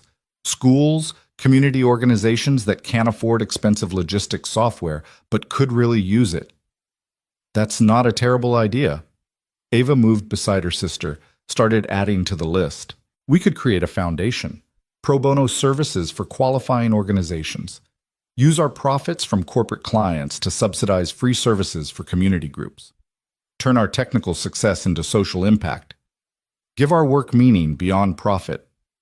They filled 3 whiteboards with ideas, possibilities, ways to transform Carter Dynamics from just another successful tech company into something that actually mattered to people who needed help. It wasn't complete, would require planning, resources, restructuring, but it was a start, a direction, a possible answer to the question of purpose. By the time they finished, it was nearly midnight. The building was empty except for security and the night cleaning crew. As they packed up their notes, Ava heard the familiar squeak of a mop bucket in the hallway outside. She opened the conference room door. Ethan was there, mopping the marble floors, moving with that same methodical precision. He looked up, registered their presence, nodded politely. "Working late," he observed. "Trying to answer your question," Ava said. "The one about why we want to learn, who we're trying to become." "Make any progress?" "Some. Maybe." Elise stepped out into the hallway. "We realized our company is successful but not meaningful, so we're trying to change that. Use our resources to help people who actually need help, not just help rich companies optimize profits." Ethan continued mopping, but Ava sensed he was listening more carefully than his casual posture suggested. "That's a start?" "Just a start?" Ava felt defensive, frustrated. "We're talking about potentially restructuring our entire business model, diverting resources, taking on pro bono clients. That's significant." "It's significant to your company. What about to you, personally?" Ethan paused his mopping, leaned on the handle. "If Carter Dynamics disappeared tomorrow, if the company didn't exist, who would you be? What would you do? What would matter to you?" The question landed like a punch to the sternum, because the honest answer was terrifying. Without Carter Dynamics, without the company and the title and the structure, Ava had no idea who she was. The company had become her identity, her purpose, her entire sense of self. Remove it and she'd be… what? Nobody. Nothing. Empty space wearing expensive clothes. "I don't know," she whispered. "Neither do I," Elise admitted beside her. "That's the real question," Ethan said gently. "Not what your company should do, but who you are underneath the company. Strip away the achievements, the titles, the accomplishments. What's left? What's core? What's true?" He returned to mopping, leaving them standing in the hallway, facing an existential crisis they hadn't known they were having. The next 2 weeks were uncomfortable in ways Ava hadn't anticipated. She found herself questioning everything, every decision, every interaction, every moment of her day. Was she making choices because she genuinely wanted to, or because she was following scripts written years ago by parents and professors and society's expectations? Was she happy? Did she even know what happiness felt like? She started doing small experiments. Woke up one Saturday and didn't check her phone for 4 hours just to see if she could. Spent an evening cooking a real meal in her kitchen, following a recipe her mother had loved, surprised to discover she enjoyed the process. Went to a bookstore and bought novels instead of business books. Read stories that had nothing to do with productivity or success. Each small rebellion felt revolutionary. Elise was doing similar work. She'd started volunteering at the Tacoma Youth Athletics Foundation, the organization their tournament had raised money for, spending Saturday mornings helping kids learn basic martial arts techniques. She came back from those sessions glowing in ways Ava hadn't seen in years, talking about a 10-year-old named Marcus who'd finally mastered his front kick, about a shy girl named Tamara who'd stood up to a bully using words instead of fists. "These kids don't care that I'm a CEO," Elise said over lunch one day, picking at a salad in the company cafeteria. "They don't care about Carter Dynamics or our valuation or any of it. They just want someone to show them how to stand up straight, how to defend themselves, how to feel strong. And teaching them that matters more than any contract we've ever signed." "So what are you saying? You want to quit and become a youth martial arts instructor?" "Maybe. I don't know." Elise set down her fork. "Or maybe I want to do both. Maybe I want to figure out how to make our actual life serve our values instead of making our values serve our career." That evening, Ava found herself back on the 38th floor break room, the place where they'd last spoken with Ethan. She wasn't sure why she'd come. He wasn't scheduled to clean this floor until later, but she stood there anyway, looking at the space where he'd challenged them to dig deeper. "You look lost." She turned. Ethan had appeared in the doorway, supply cart beside him, that same quiet presence she'd overlooked for 8 months. "I am lost," Ava said.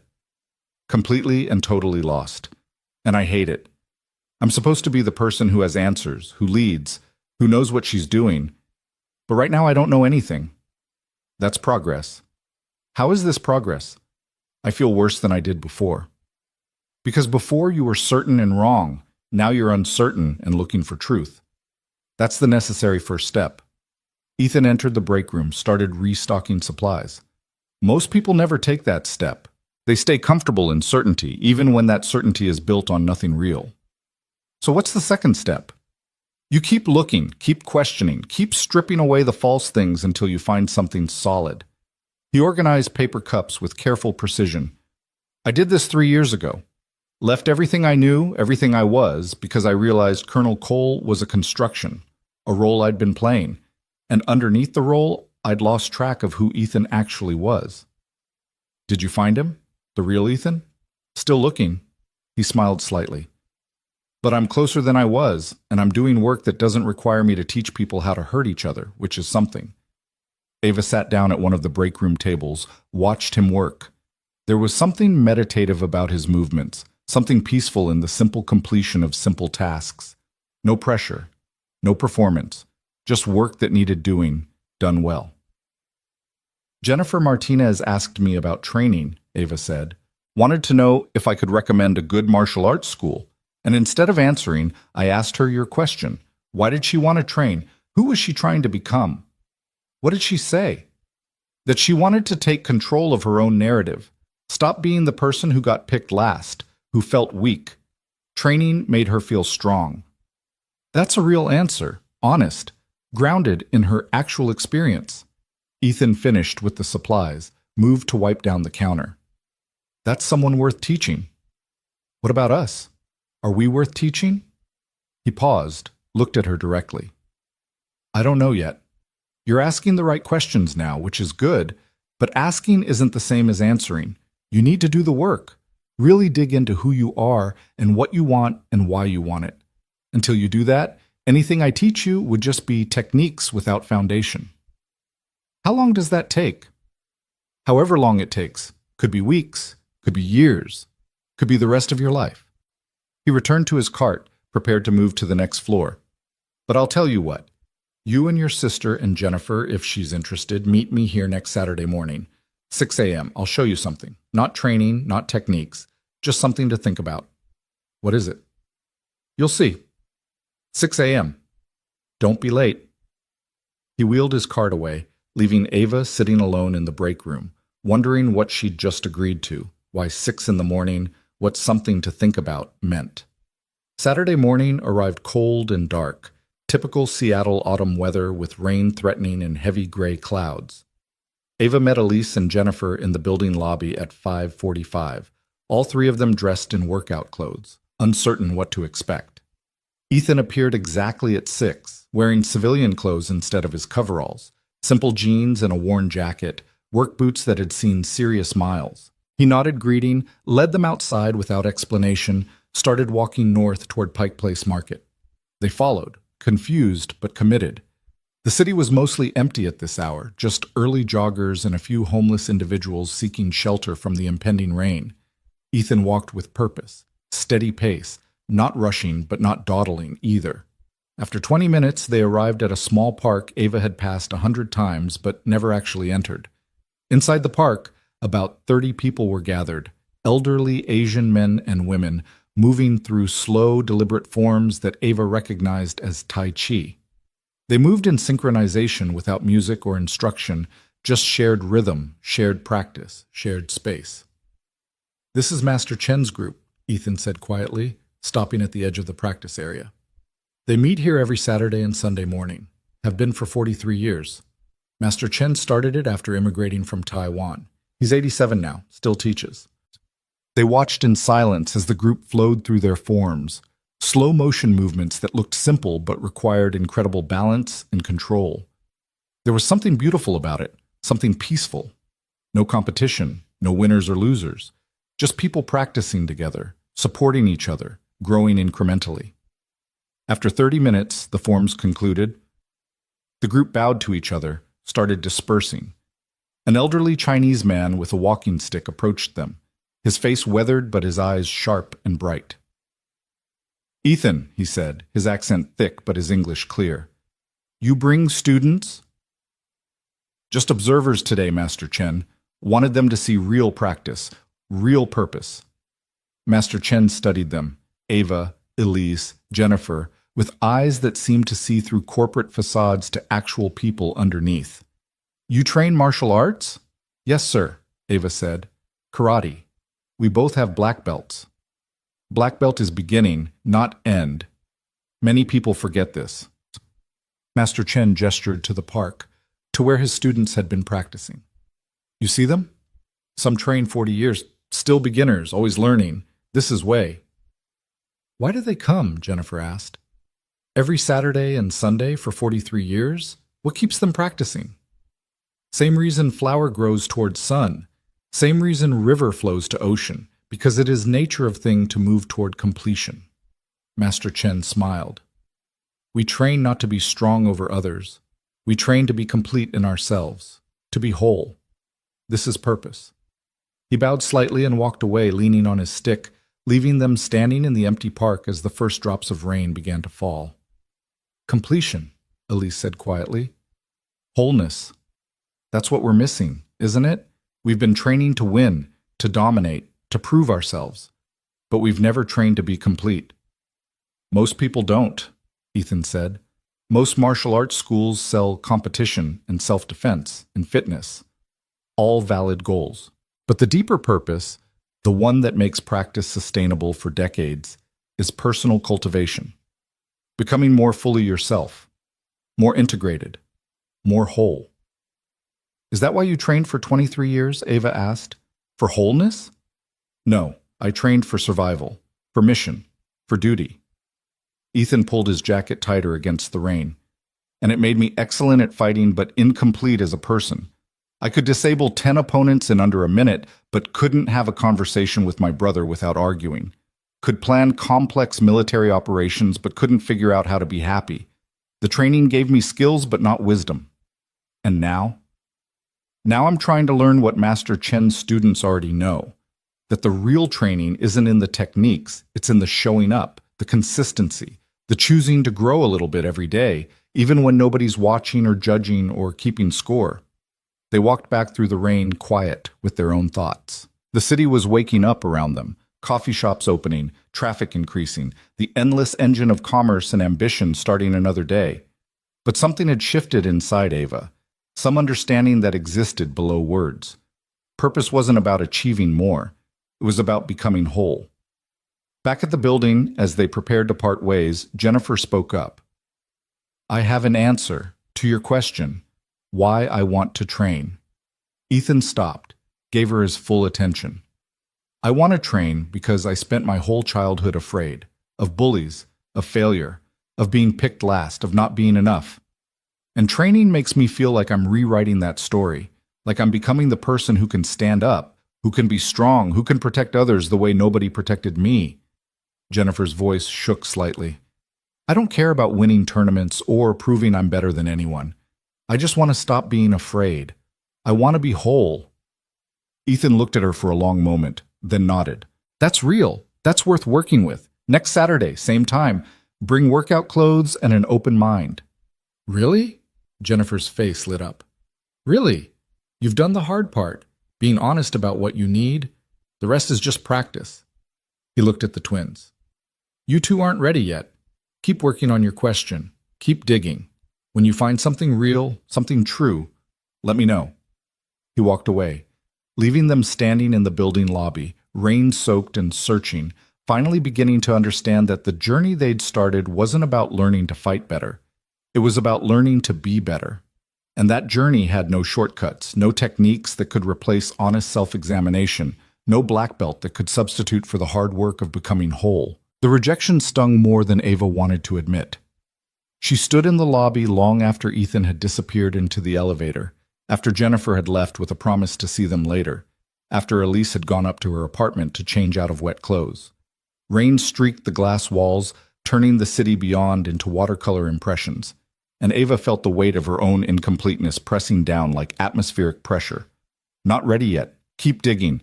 She'd spent her entire adult life being ready. Ready for Harvard. Ready for business challenges. Ready for competition.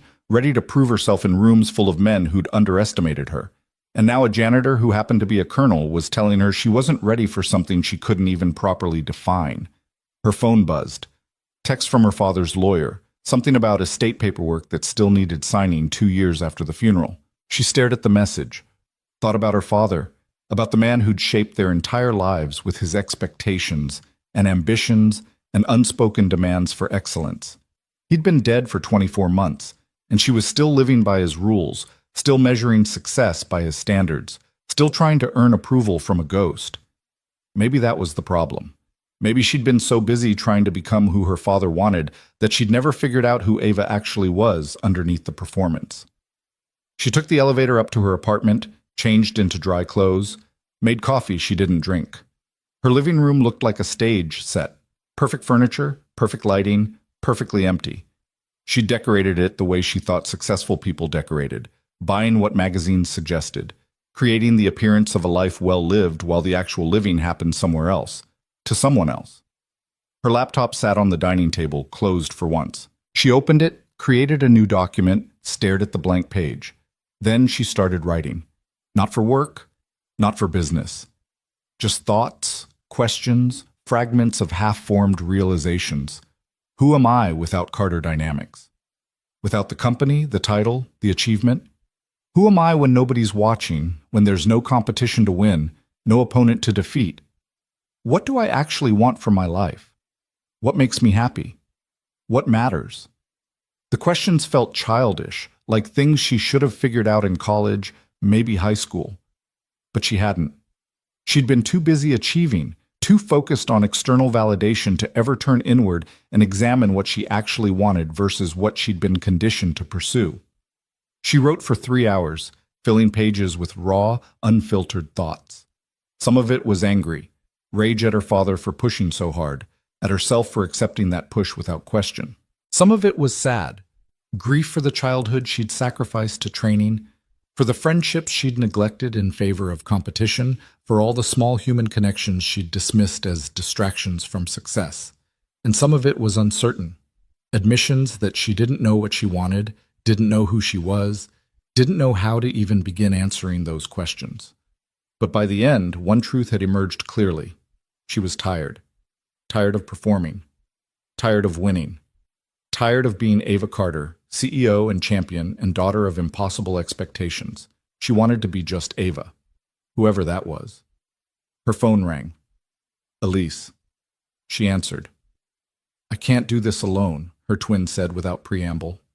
This self-examination thing, this digging, I need you. I'm here. Come over. Let's figure this out together. 2 hours later, they sat in Elise's living room with wine and notebooks, having what Elise had started calling the Existential Crisis Summit. Rain hammered against the windows, Seattle weather matching their internal turbulence, and they talked with the kind of raw honesty that only twins who'd shared a womb could manage. I think I've been angry at you, Elise said, not looking at her sister. For years, and I never admitted it, maybe not even to myself. Ava set down her wine glass. Angry about what? About being a twin. About always being compared. About never being just Elise. Always being one of the Carter twins or Ava's sister or half of a matched set. Elise's voice cracked slightly. And it's not your fault. You didn't choose to be born 4 minutes before me. But I've spent my whole life competing against you, trying to prove I'm just as good, just as smart, just as capable. And I'm exhausted. The confession hung in the air between them, dangerous and necessary. I didn't know you felt that way, Ava said quietly. How could you? I never said it. I smiled and competed and pretended it was fun, this constant comparison. But it wasn't fun. It was suffocating. Elise finally looked up, eyes wet. And the worst part is, I don't even know who I'd be without you, without our rivalry, our partnership, our twin thing. My entire identity is built around being your other half. What happens if I try to be whole on my own? Ava felt something break inside her chest, some assumption she'd been carrying without examining. She thought they were happy being twins, being partners, being two halves of one achievement. She'd never considered that Elise might feel trapped by that arrangement, suffocated by the constant comparison, desperate for individual recognition. I'm sorry, Ava said. I never wanted to be someone you had to compete against. I just wanted a sister. I know. That's what makes it so unfair. You didn't do anything wrong. The world did this to us, treating us as a unit instead of individuals, always comparing, always ranking, and we internalized it, made it the foundation of our entire relationship. They sat in silence, processing, grieving for the easier relationship they thought they had, for the complexity underneath their surface harmony. Maybe that's what Ethan's trying to get us to see, Ava said eventually, that we can't answer his question until we stop answering as a unit. We need to figure out who we are separately before we can choose to be together. That's terrifying. Everything about this is terrifying. Ava refilled their wine glasses. But maybe terrifying means we're finally doing something real. The following week was strange in ways both twins struggled to articulate. They went to work, ran Carter Dynamics, attended meetings, signed contracts, but underneath the professional performance, something fundamental had shifted. They'd started seeing the company differently, seeing their roles differently, seeing themselves differently. In a board meeting that Tuesday, Ava found herself barely listening as their CFO presented quarterly projections. The numbers were good, revenue up, costs down, expansion on track. Everything her father would have celebrated, but she kept thinking about Master Chen's students in the park, practicing Tai Chi in the rain for no reason except that it made them more complete. Their practice had no quarterly projections, no expansion plans, no board to impress, just dedication to becoming more fully themselves. Ava? The CFO's voice cut through her thoughts. Did you have any thoughts on the Q4 forecast? Actually, yes. Ava straightened, making a decision in real time. I want to propose something new, a community initiative. We use our logistics technology to support nonprofits and community organizations, pro bono services for qualifying groups, schools, charities, small businesses in underserved areas. Silence around the table. The board members exchanged glances, some curious, some skeptical, some calculating the cost. That's quite a departure from our current business model, the CFO said carefully. What's the revenue projection on that initiative? There isn't one. It's not about revenue. It's about purpose, about using what we've built to actually help people who need help. That's admirable, but this is a for-profit company. Our fiduciary duty is to shareholders, to maximizing value. Our duty is to create value, Ava interrupted, surprised by the firmness in her own voice. And value doesn't only mean profit, it means impact, meaning, contribution to community. If Carter Dynamics is just another company making rich people richer, what's the point? Why do we exist? More silence. Elise was staring at her twin with something between shock and pride. I support this, Elise said. We have the resources. We have the technology. We have the opportunity to make a real difference. Let's do it. The board meeting continued, ultimately agreeing to explore the initiative with a pilot program, but the real shift had happened internally. The twins had stopped running their father's company and started considering what their company could become. That evening, Ava found herself back in the building after hours, walking familiar hallways that felt different now, like she was seeing them for the first time. She passed the gym where she'd first sparred with Ethan, past the conference room where she and Elise had filled whiteboards with questions, past the break room where Ethan had challenged them to dig deeper. She found him on the 23rd floor, cleaning offices in the accounting department. He looked up as she approached, registered her presence without surprise. Working late again, he observed.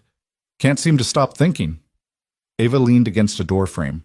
About your question, about purpose, about who I am and who I'm trying to become. Make any progress? Maybe.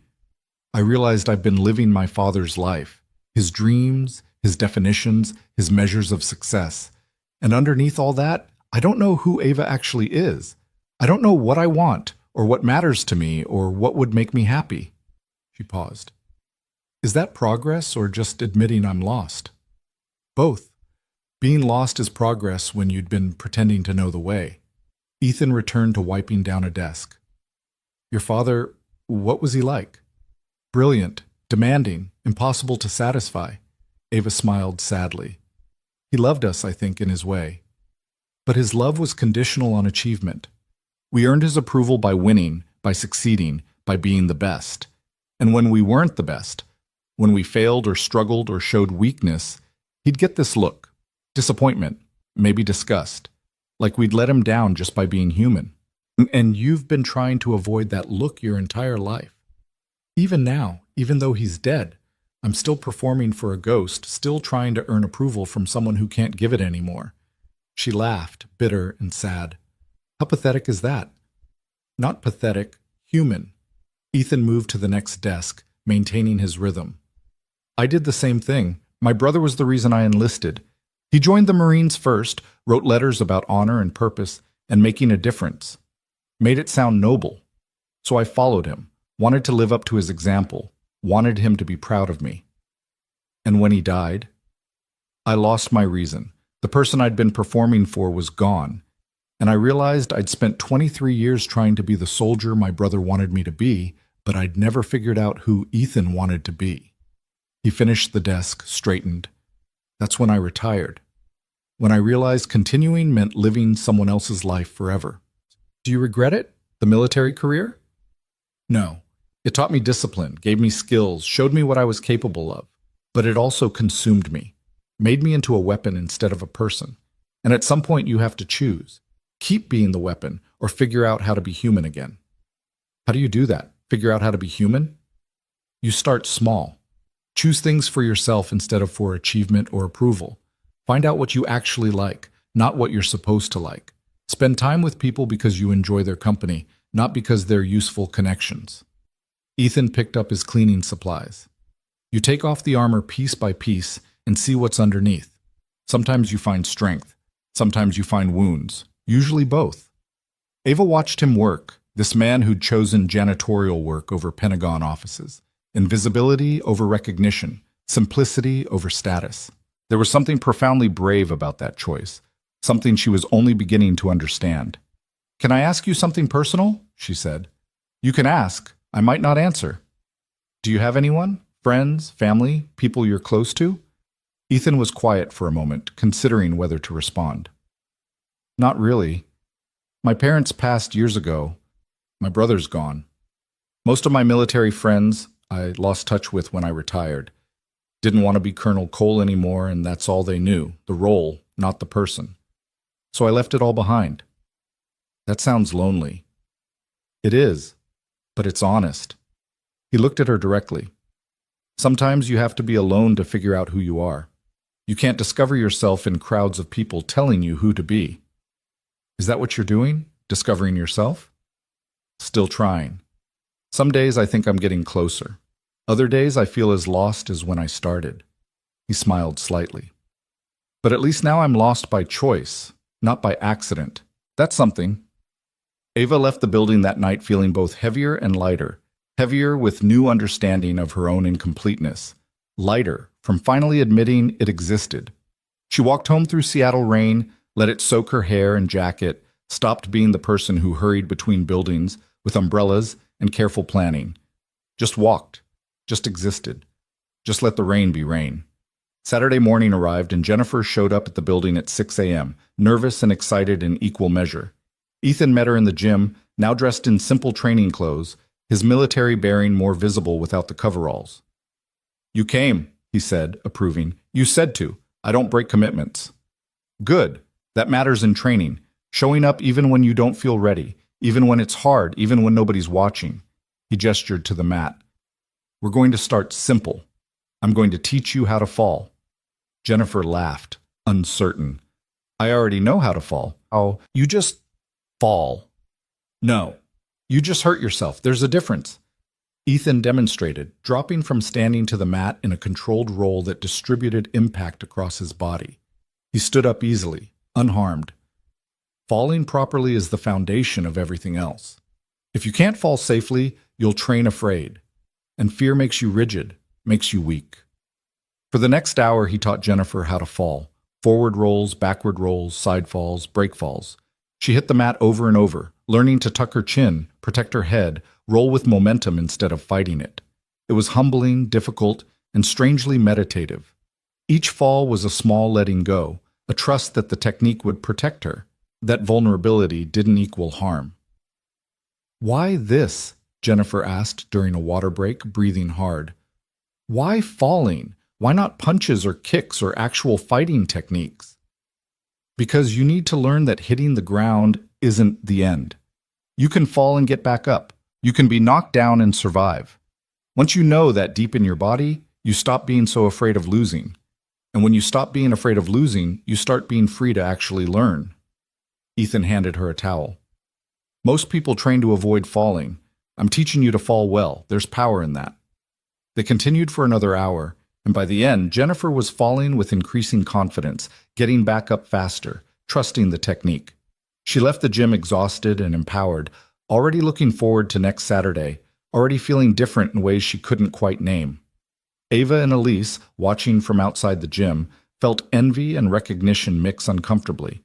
Jennifer had found her answer, done her work, earned Ethan's teaching. They hadn't. Not yet. We need to stop being twins, Elise said quietly, watching Jennifer leave. Not stop being sisters, but stop being a unit. Stop answering questions together, making decisions together, living as one entity split between two bodies. How do we do that? I don't know, but I think we need to try. Elise turned to face her sister directly. I think we need space. Real space. Not just separate apartments in the same neighborhood. Actual distance where we're not constantly comparing, constantly mirroring, constantly defining ourselves in relation to each other. Ava felt panic rise in her chest. They'd never been apart. Not really. Different colleges had been briefly considered and immediately dismissed. Different career paths had seemed impossible. The idea of genuine separation felt like tearing herself in half, which was exactly the problem. Okay, Ava said, voice shaking. You're right. We need space. We need to figure out who we are as individuals. I'm thinking about taking a sabbatical. 6 months, maybe. Travel, volunteer, explore. Leave Carter Dynamics in capable hands and just be. Without the company, without you, without all the structure and expectations. Just Elise, alone, figuring her shit out. Where would you go? I don't know yet. Southeast Asia, maybe. Somewhere completely different. Somewhere nobody knows who I am or what I've achieved. Where I can be nobody for a while. Ava absorbed this, processed the fear and relief competing in her chest. Fear of being alone. Relief that maybe alone was necessary. When? After we get the community initiative launched. After Q4, maybe January. Elise took her sister's hand. This isn't about leaving you. It's about finding me. And you need to do the same. Find Ava. Figure out who you are when you're not half of us.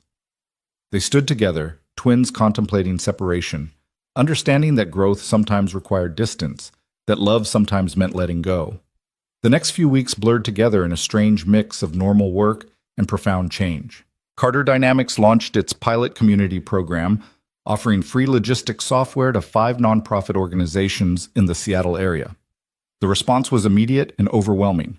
Organizations that had been struggling with inefficient systems, wasted resources, and coordination problems suddenly had access to enterprise-level technology that transformed their operations.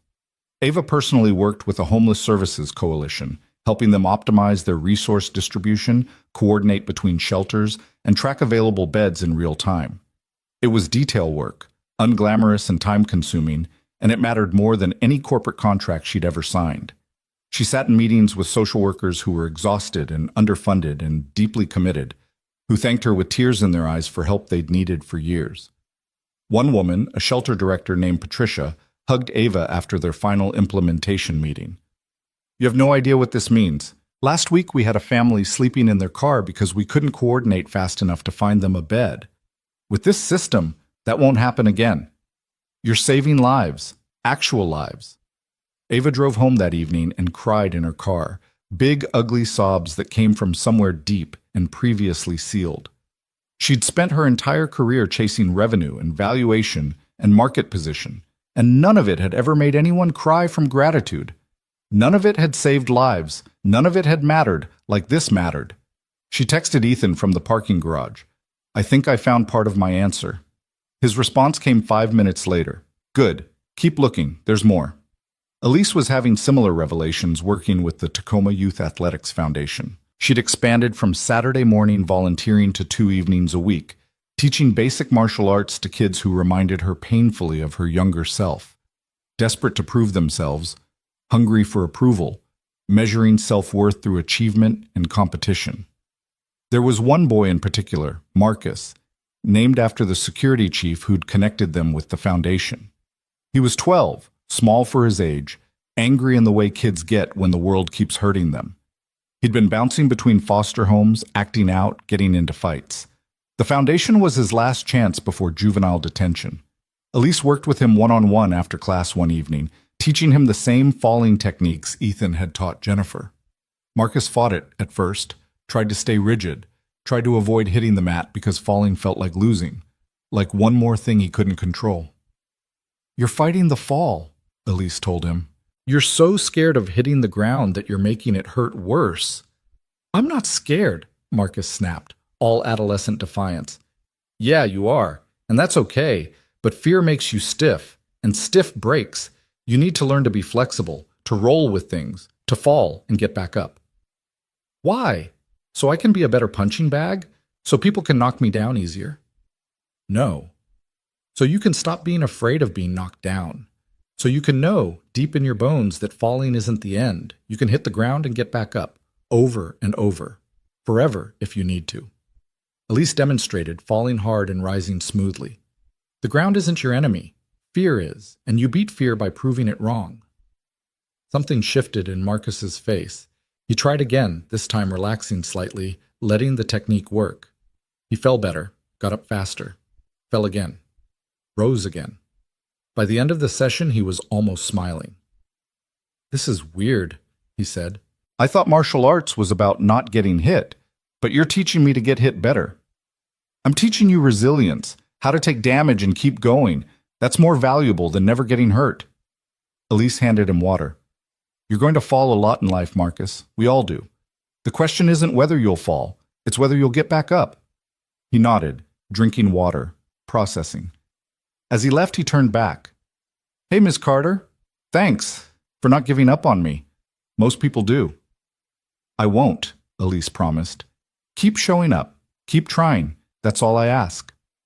After he left, she sat alone in the empty practice space, understanding something fundamental. She'd been teaching Marcus, but really she'd been teaching herself. About resilience, about falling and rising, about the fact that being knocked down wasn't failure, staying down was. That night, the twins met for dinner at a quiet restaurant in Capitol Hill, seated at a corner table away from crowds.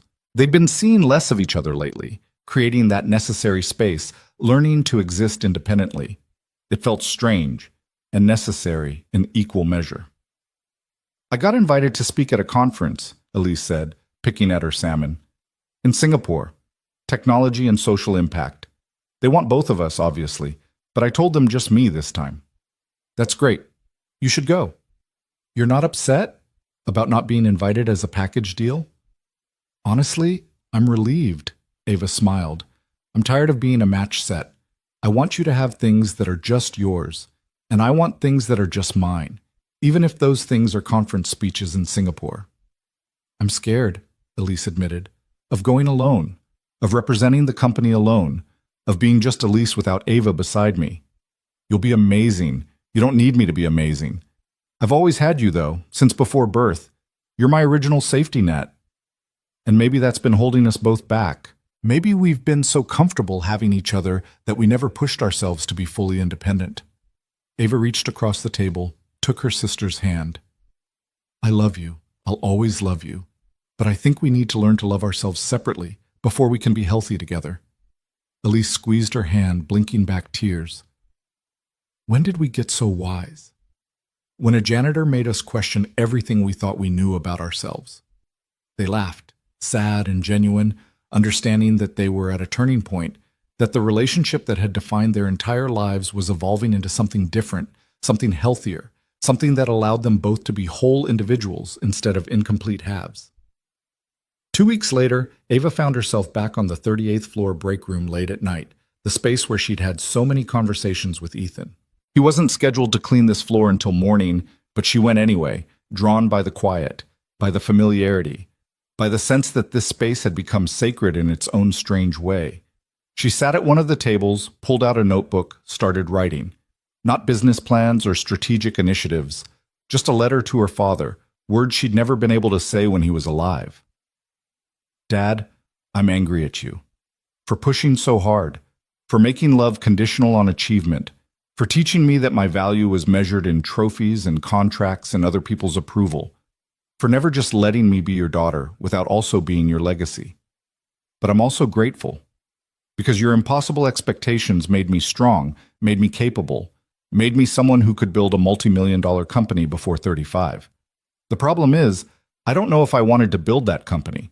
I don't know if I wanted any of the things I achieved. I was too busy achieving them to ask if they mattered. I'm trying to figure that out now. Trying to separate your dreams from my own. Trying to discover who Ava is underneath the performance, underneath the armor, underneath all the ways I learned to be impressive instead of real. I think you would have hated this process. You would have called it navel-gazing, self-indulgence, weakness. But I'm doing it anyway, because I'd rather be real and uncertain than successful and hollow. I miss you. I'm angry at you. I'm grateful to you. I'm trying to forgive you and myself and move forward into whoever I'm supposed to become. She signed it, not with her name but with the date, like she was marking time, marking progress, marking this moment of honest reckoning. The letter would never be sent, couldn't be sent, but writing it felt like exorcism, like releasing something she'd been carrying for years. "You're here late," she looked up. Ethan stood in the doorway, supply cart beside him, wearing his coveralls again, back in his chosen uniform of invisibility. "I needed a quiet place to think," Ava said. "Looks like more than thinking." He nodded toward the notebook. "Writing a letter to my father, trying to make peace with his ghost. That's important work." Ethan entered the break room, started his routine tasks. "How's it going?" "Painful. Necessary. I'm realizing how much of my life was about him, earning his approval, avoiding his disappointment, living up to his standards. And now that he's gone, I'm left with this structure built on a foundation that doesn't exist anymore. Everything's shaking." "Good." "Good?" If it's shaking, that means it wasn't solid. Better to discover that now and rebuild properly than to keep living in a structure built on air. Ethan restocked paper towels with his characteristic precision. "You asked me once why I trained for 23 years, and I told you it was for survival, for mission, for duty. But that wasn't the whole truth." Ava closed her notebook, gave him full attention. "I trained because I was afraid," Ethan continued.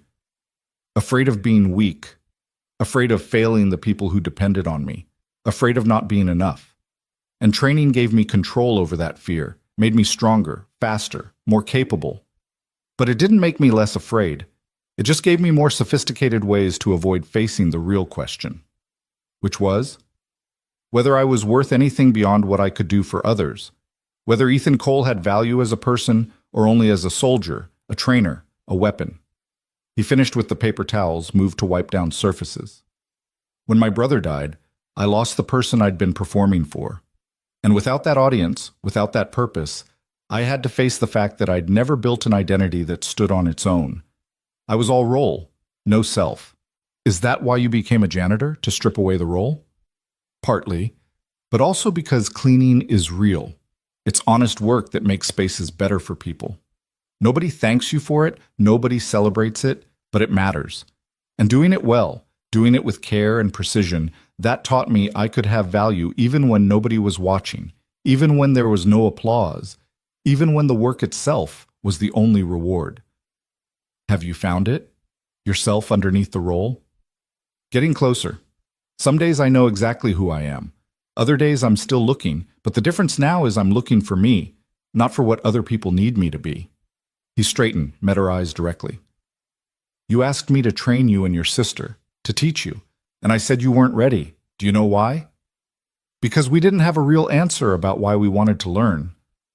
Because you were still performing, still trying to collect achievements like trophies. A famous teacher would have been one more thing to list, one more way to prove you were impressive. And I don't teach impressive. I teach people who are trying to become whole." Ava felt that land, felt it true and uncomfortable. "And now? Now I think you might be ready. Not because you have all the answers, but because you're asking real questions, because you're willing to shake the structure and see what's solid underneath, because you're choosing honesty over achievement." He picked up his cleaning supplies, prepared to move to the next room. "If you still want to learn, meet me in the gym Saturday morning, 6 a.m. Bring your sister if she's ready too. We'll start simple. Falling and rising, the foundation of everything else. That's what you taught Jennifer. It's what everyone needs to learn first, how to fall without breaking, how to take damage and keep going, how to be resilient instead of rigid. He paused in the doorway. Martial arts isn't about learning to fight, Ava. It's about learning to live fully despite knowing you'll get hurt. That's the real lesson. Everything else is just technique. He left, wheeling his cart away, leaving Ava sitting in the break room with her letter to her father and the realization that she'd been fighting the wrong battles her entire life. She'd been trying to never fall, never fail, never show weakness, when really the strength was in falling well and getting back up. Saturday morning came cold and clear. Seattle winter settling in with frost on windows and breath visible in morning air. Ava and Elise met in the building lobby at 5:45, both dressed for training, both nervous for different reasons. This felt significant somehow, like they were crossing a threshold from one version of themselves into another. Ethan met them in the gym at exactly 6, punctual as always, wearing simple training clothes that had clearly seen years of use. He studied them for a moment, seeing something he apparently approved of, and nodded. "You came together," he observed. "Is that wrong?" Elise asked. "Should we have come separately?" "No, you're sisters, that's important. The goal isn't to destroy your connection, it's to make sure each of you is whole within that connection." He gestured to the mat. "Today we start with falling, the foundation of everything else. Sound familiar, Jennifer?" Jennifer emerged from the corner where she'd been stretching, smiled at the twins. "Hey, welcome to falling practice. It's humbling and weird and kind of amazing." "You're training together?" Ava asked. "Ethan thought it would be good for me to help teach what I've learned. Says teaching is the best way to really understand something." Jennifer moved to the center of the mat. "Plus, I like the idea of helping the CEOs learn to fall. Feels full circle." For the next hour, Ethan taught them what he'd taught Jennifer: how to tuck, how to roll, how to distribute impact, how to trust the technique. The twins fell over and over, sometimes gracefully, often awkwardly, learning to let go of control just enough to stay safe. Learning that hitting the ground wasn't the end. Learning that they could fall and rise, forever if necessary. By the end of the session, all 3 women were exhausted, sweating, and strangely exhilarated. They'd spent an hour doing nothing but falling, and somehow it felt like the most honest training they'd ever done. "Why does this feel so important?" Elise asked, lying on the mat, staring at the ceiling. "We just fell down 100 times. That's not exciting, but it feels profound." "Because you learned you can survive falling, and once you know that, really know it in your body, you stop being so afraid. And when you stop being afraid, you start being free." Ethan sat down beside them, comfortable on the floor. Most people spend their lives trying to never fall. But fall is inevitable. So the question becomes, will you fall afraid and rigid and break, or will you fall skilled and flexible and rise? "I want to rise," Jennifer said quietly.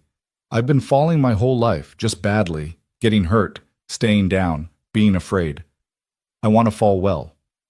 "You're learning. It takes time." Ethan looked at the twins.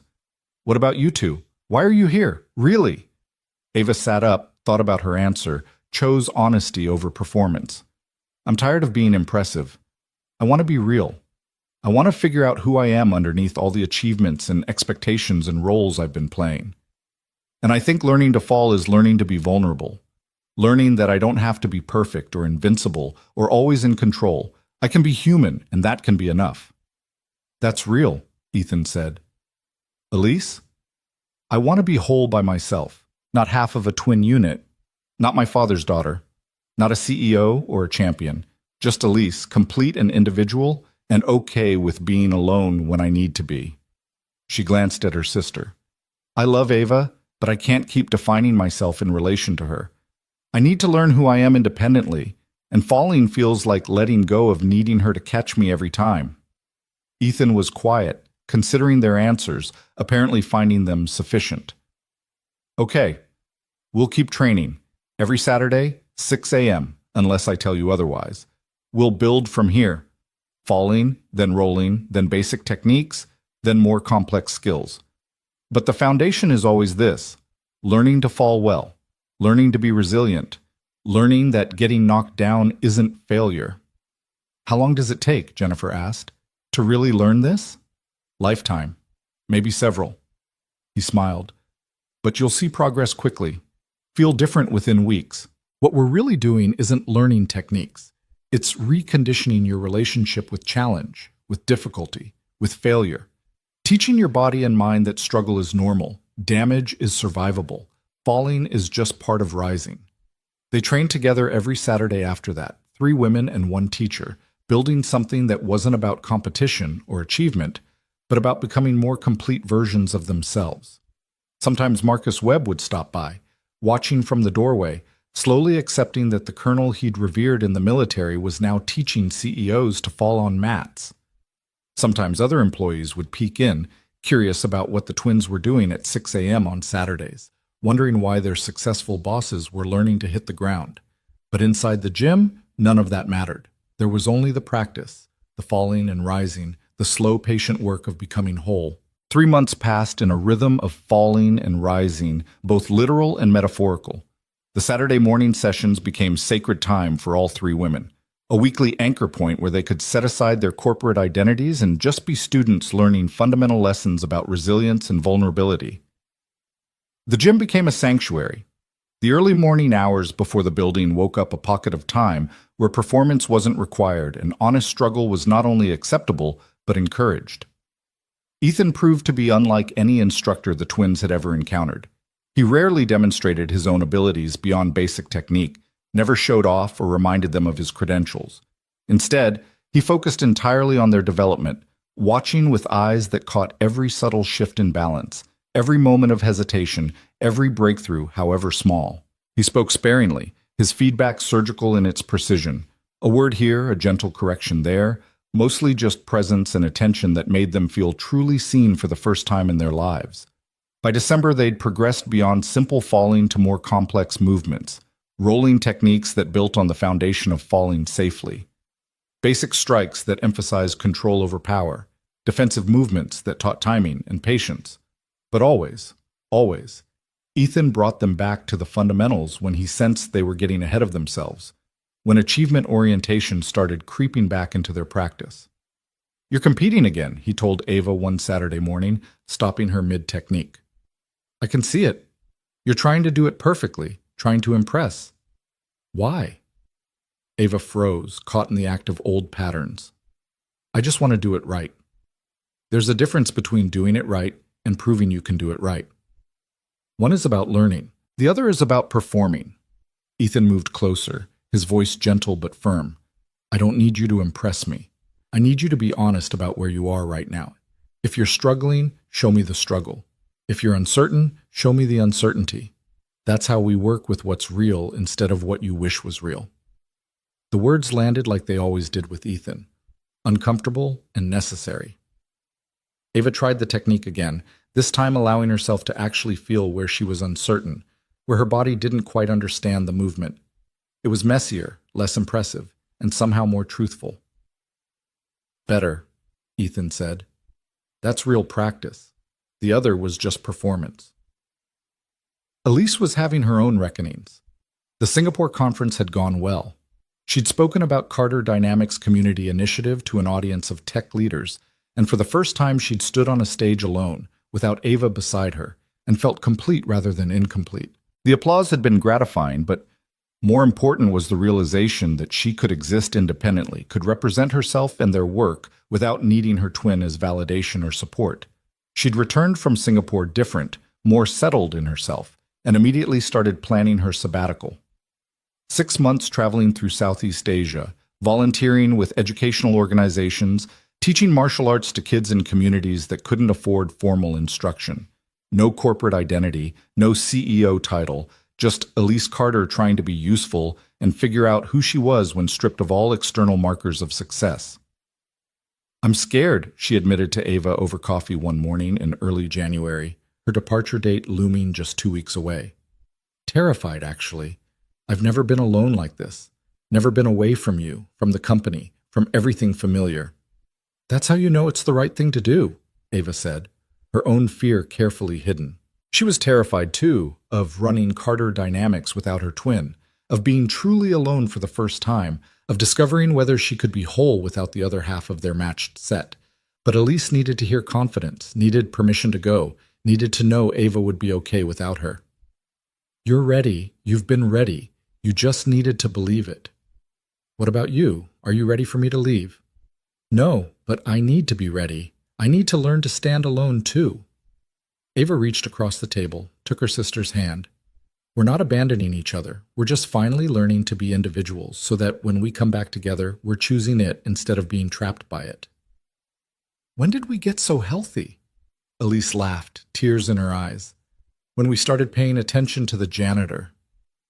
The Saturday before Elise's departure, Ethan gathered all three women in the gym for what he called a checkpoint session. They sat in a circle on the mat, no training clothes yet, just four people in a space that had become meaningful over months of shared practice. "You've been training for 3 months," Ethan began, his voice carrying that quiet authority they'd come to respect. "And I want to acknowledge your progress. Jennifer, you've transformed from someone afraid of her own shadow to someone who can fall and rise with genuine confidence. You showed up every single Saturday, did the work, stayed honest about your struggles. That's warrior spirit, not in the fighting sense, but in the sense of facing yourself truthfully." Jennifer ducked her head, embarrassed and proud in equal measure. She had changed, visible even in how she carried herself through the building during work hours. More upright, more present, more willing to speak up in meetings, to take risks, to stop apologizing for existing. "Ava, you've been learning to let go of performance," Ethan continued. "That's harder than it sounds. You've spent your entire life being impressive, and choosing to be real instead, that takes courage. You still slip sometimes, still try to prove instead of learn, but you're catching yourself faster. That's growth." Ava nodded, feeling the truth of it, feeling the ways she'd started to soften, to allow imperfection, to stop measuring every moment against impossible standards. "And Elise, you've been learning to be separate, to exist independently without constantly checking whether you're measuring up to your twin. You're about to test that learning in a profound way, and I think you're ready. But it's going to be hard. Being alone with yourself always is." "I know," Elise said quietly. "But I need to do it." "You do, and what you learn during these 6 months will change everything. Your relationship with Ava, with your work, with yourself. Pay attention, write things down. Don't rush the process." Ethan paused, looked at all three of them. "I want to tell you something I don't usually talk about why I really left the military." The gym went completely silent.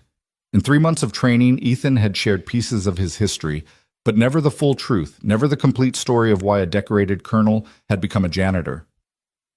"My brother died in Kandahar," Ethan said, his voice steady but weighted with old grief. "I told you that. What I didn't tell you is that I trained the unit he was embedded with. I designed the combatives program they used. I personally instructed their hand-to-hand instructor. And when Daniel was killed by an IED, when they brought him home in a flag-draped coffin, I stood at his funeral and realized that all my training, all my expertise, all my legendary skills had been completely useless. Couldn't protect him, couldn't save him, couldn't change anything that mattered." He stopped, took a breath, continued. "I had a breakdown. Not dramatic. I didn't fall apart publicly or get discharged for mental health reasons. But internally, everything collapsed. Every assumption I'd been carrying about purpose and meaning and the value of what I did just dissolved. And I started questioning everything. Was I helping people, or was I just creating more efficient ways to destroy each other? Was I building anything good, or was I just a weapon maker who'd convinced myself I was serving some higher purpose?"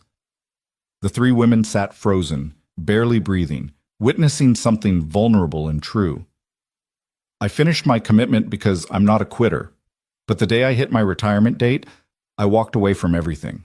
Turned down the Pentagon job, turned down consulting offers, turned down book deals and speaking circuits and all the ways I could have monetized my reputation. I wanted to disappear, wanted to be nobody for a while. Wanted to find out who I was when I wasn't Colonel Cole, when nobody needed me to be anything except present." "Is that why you became a janitor?" Jennifer asked softly. "Partly, but also because I needed work that was simple and honest. Where the value was obvious, dirty floor becomes clean floor. No moral complexity, no wondering if I'm helping or hurting, just clear improvement that anyone could see. And I needed to be invisible for a while. Needed to stop being the person everyone looked at and started being the person nobody noticed. Because when you're invisible, you can finally see yourself without all the mirrors that society holds up. Did it work? Ava asked. Did you find yourself? Some days yes, some days no. It's not a destination, it's a practice. Just like falling and rising is a practice. You keep doing it, keep refining, keep adjusting. And slowly over time, you become more integrated, more whole, more honest. He smiled slightly. And then, 3 months ago, 2 CEOs challenged me to a sparring match, and I had to decide whether to stay invisible or step into teaching again. Whether I'd learned enough to share without falling back into old patterns. Whether I could help people grow without making it about my ego or my reputation. Why did you say yes? Elise asked. Because you asked the right question eventually. Not, will you train us, but who are we trying to become? That question told me you were ready for real teaching, not just technique collection. And because I realized that hiding my knowledge forever wasn't healing, it was just a different kind of fear. I can teach without being Colonel Cole. I can share what I know without making it my identity. That's the integration I've been working toward. They sat with that for a long moment, understanding that they were witnessing something rare, a teacher being as vulnerable with his students as he asked them to be with themselves. It transformed the dynamic, made the space between them more level, more mutual, more real. So what happens now? Jennifer asked. Elise is leaving for 6 months. Do we keep training? You and Ava will keep training, Ethan said. Same time, same place. Elise will train wherever she is, with whoever she finds, learning from different perspectives. And when she comes back, we'll see how all of you have grown. What if we haven't grown? Ava asked, voicing the fear underneath everything. What if 6 months from now we're exactly the same, still struggling with the same issues, still incomplete? Then you keep practicing. That's the point. It's not about reaching some final destination where you're perfectly complete and never have to work on yourself again. It's about showing up for the practice, being honest about where you are, and choosing to grow incrementally forever. Some weeks you'll feel transformed. Other weeks you'll feel like you're back at the beginning. That's normal. That's the process. Elise left for Thailand 2 weeks later on a rainy January morning, Ava driving her to the airport in pre-dawn darkness that matched the emotional weather between them.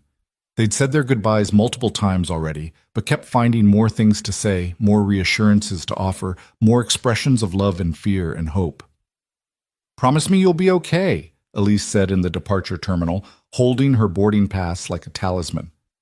I promise to try. That's all I can offer. And promise you won't work yourself to death running the company alone. I've got good people. The executive team is solid, and honestly, maybe running things without you will force me to finally delegate, to trust others, to stop controlling every detail. Ava hugged her twin fiercely. Just promise me you'll come back. Eventually. When you're ready. I promise. 6 months. Maybe a little longer if I need it, but I'll come back, and we'll figure out what our relationship looks like when we're both whole. Elise pulled away, wiping tears. I love you. Always have. Always will. But I need to learn to love me, too. I know. Go. Be brave. Fall down a lot and get back up. Ava watched her twin walk through security, watched until Elise disappeared into the crowd of travelers, and then drove back to Seattle feeling hollowed out and strangely free. She was alone. Truly alone for the first time in her life. And she had 6 months to figure out who Ava Carter was when Elise wasn't there to complete the picture. The following Saturday, Ava showed up at the gym at 6 a.m. to find just Jennifer waiting, both of them adjusting to the absence of the third member of their practice group. Ethan arrived exactly on time, acknowledged the change without dwelling on it, and started their session with the same focus he always brought. Today we work on presence, he said. Not techniques, just being fully here. Jennifer, you have a tendency to live in your head, narrating your movements instead of feeling them. Ava, you have a tendency to split your attention, always planning 3 moves ahead instead of executing the current one. Today we practice being exactly where you are, exactly when you're there. He had them stand in basic stance for 10 minutes. Just stand, feeling their weight distribution, their breathing, the small adjustments their bodies made to maintain balance. It was excruciating, boring, and strangely profound. Ava's mind raced through to-do lists, worries about the company, questions about whether Elise's flight had landed safely. But every time she noticed her attention drifting, she brought it back. Feet, floor, breath, present moment. After 10 minutes, her legs were shaking from the simple act of standing still, of being present without distraction. When Ethan finally released them, she felt both exhausted and weirdly energized, like she'd done profound work despite not moving. That's the practice, Ethan said, being where you are. Most people spend their lives everywhere except the present moment, living in past regrets or future anxieties, never actually here. Martial arts at its best is training in presence. You can't fight effectively while worrying about what happened yesterday or what might happen tomorrow. You have to be exactly here, exactly now. Is that how you fought? Jennifer asked. Completely present? When I was at my best, yes. No thought, no hesitation, just response. Body moving before mind could interfere. That's the state we're working toward, not just in fighting, but in living. Being so present, so integrated, that you respond authentically instead of reactively. They trained for another hour, working on techniques that required absolute presence, timing-based drills where a moment of distraction meant failure, balance exercises where mental drift meant falling. By the end, both women were drenched in sweat and strangely peaceful, like they'd meditated for hours despite the physical intensity. As they packed up, Ava found herself lingering, not quite ready to leave the sanctuary of the gym, not quite ready to face her empty apartment and the long day of running a company alone. You're worried about her, Ethan observed, appearing beside her with a towel. Is it that obvious? You keep looking at your phone, checking for messages, wanting confirmation she's okay. She's my twin. We've never been apart like this. What if something happens? What if she needs me and I'm not there? Then she'll handle it, or not handle it, and either way, she'll learn something. Ethan sat on the edge of the mat, gestured for Ava to join him. You're acting like being needed is the same as being valuable. But what if your real value to Elise isn't in being available for rescue? What if it's in trusting her enough to struggle, to fail, to figure things out without you? That feels like abandonment. It's the opposite of abandonment. Abandonment is leaving someone who can't handle being alone. Trust is letting someone be alone because you believe they can handle it. There's a profound difference. Ava absorbed that, felt the truth and challenge of it. She'd been defining their relationship through mutual dependency, through being each other's constant support system. But maybe real love was trusting Elise to be okay without her, believing in her twin's capability instead of her neediness. What if I can't handle being alone? Ava asked quietly. What if I'm the one who's not ready for this? Then you practice, just like everything else. You show up for your life. You notice when you're spiraling into anxiety. You bring yourself back to the present moment, over and over. That's the work. February came with Seattle's typical gray dampness, and Ava threw herself into both Carter dynamics and her personal transformation with equal intensity. She expanded the community initiative, adding 10 more nonprofit partners and creating a fellowship program where Carter Dynamics employees could spend 20% of their work time on pro bono projects. The board was skeptical about the business case, but Ava held firm, arguing that company culture and employee satisfaction were forms of value that didn't show up on quarterly reports. She also started therapy, something she'd always dismissed as self-indulgent, but now recognized as necessary. Dr. Sarah Chen, a psychologist specializing in high-achieving individuals, helped her unpack decades of conditioning, years of measuring self-worth through external validation, lifetimes of performing instead of being. You're grieving, Dr. Chen told her during their fourth session, after Ava had spent 50 minutes talking about feeling empty despite having everything she'd always worked for. Grieving the life you thought you wanted, the person you thought you were, the future you'd imagined. That's real grief, even if what you're grieving wasn't actually good for you. How do I stop grieving? You don't stop it. You move through it. You let yourself feel the loss, acknowledge what you're leaving behind, and slowly start building something new, something real instead of performed. Ava cried in that session, big ugly sobs that came from somewhere deep and previously sealed. She cried for the childhood she'd sacrificed to achievement, for the relationships she'd neglected in favor of competition, for the version of herself that had never gotten to just be a kid without constantly proving her worth. Dr. Chen handed her tissues and held space for the grief, not trying to fix it or rush it, just witnessing it with compassion. Saturday mornings remained her anchor.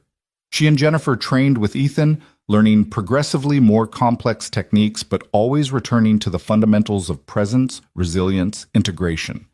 Marcus Webb started joining them occasionally, the former Marine finding something valuable in training alongside the women and letting go of his military rigidity and learning Ethan's more fluid, adaptive approach. "You taught me to fight one way in the Marines," Marcus told Ethan during a water break. "All aggression, all domination. Get in first, hit hardest, overwhelm the opponent. It worked in combat, but it doesn't work in life. I've been trying to live that way. Aggressive, dominant, overwhelming, and it's destroying my marriage, my relationships with my kids, everything outside work." "That's the limitation of training people only for combat," Ethan said. "You create warriors who can't turn off warrior mode, who treat every interaction like a fight, every person like a potential threat." I contributed to that. Spent 23 years teaching people to be weapons. Now I'm trying to teach something different. What? How to be strong without being rigid, capable without being aggressive, present without being threatening. How to bring warrior discipline to peaceful life instead of bringing combat mentality to civilian contexts. Can you teach me that? I can guide you through the practice, but you have to do the work of unlearning, of letting go of old patterns, of being willing to be vulnerable instead of always armored. That's harder than learning to fight ever was. Marcus joined their Saturday sessions after that, adding a fourth member to their practice group, and Ava found herself grateful for his presence. He was further ahead in some ways, already aware of his patterns, already committed to change, and further behind in others, carrying trauma and conditioning that would take years to unwind. Watching his struggle helped her recognize her own, made her feel less alone in the difficult work of transformation. In March, Elisa's emails from Thailand became less frequent but more substantial. She was volunteering at a school in Chiang Mai, teaching English and basic self-defense to kids from hill tribe communities. The work was exhausting and poorly paid and more meaningful than anything she'd ever done. "I taught a girl named Fern how to do a proper front kick today," one email read. "She's 9 years old, barely comes up to my waist, and she's been getting bullied by older boys who think girls shouldn't learn to fight.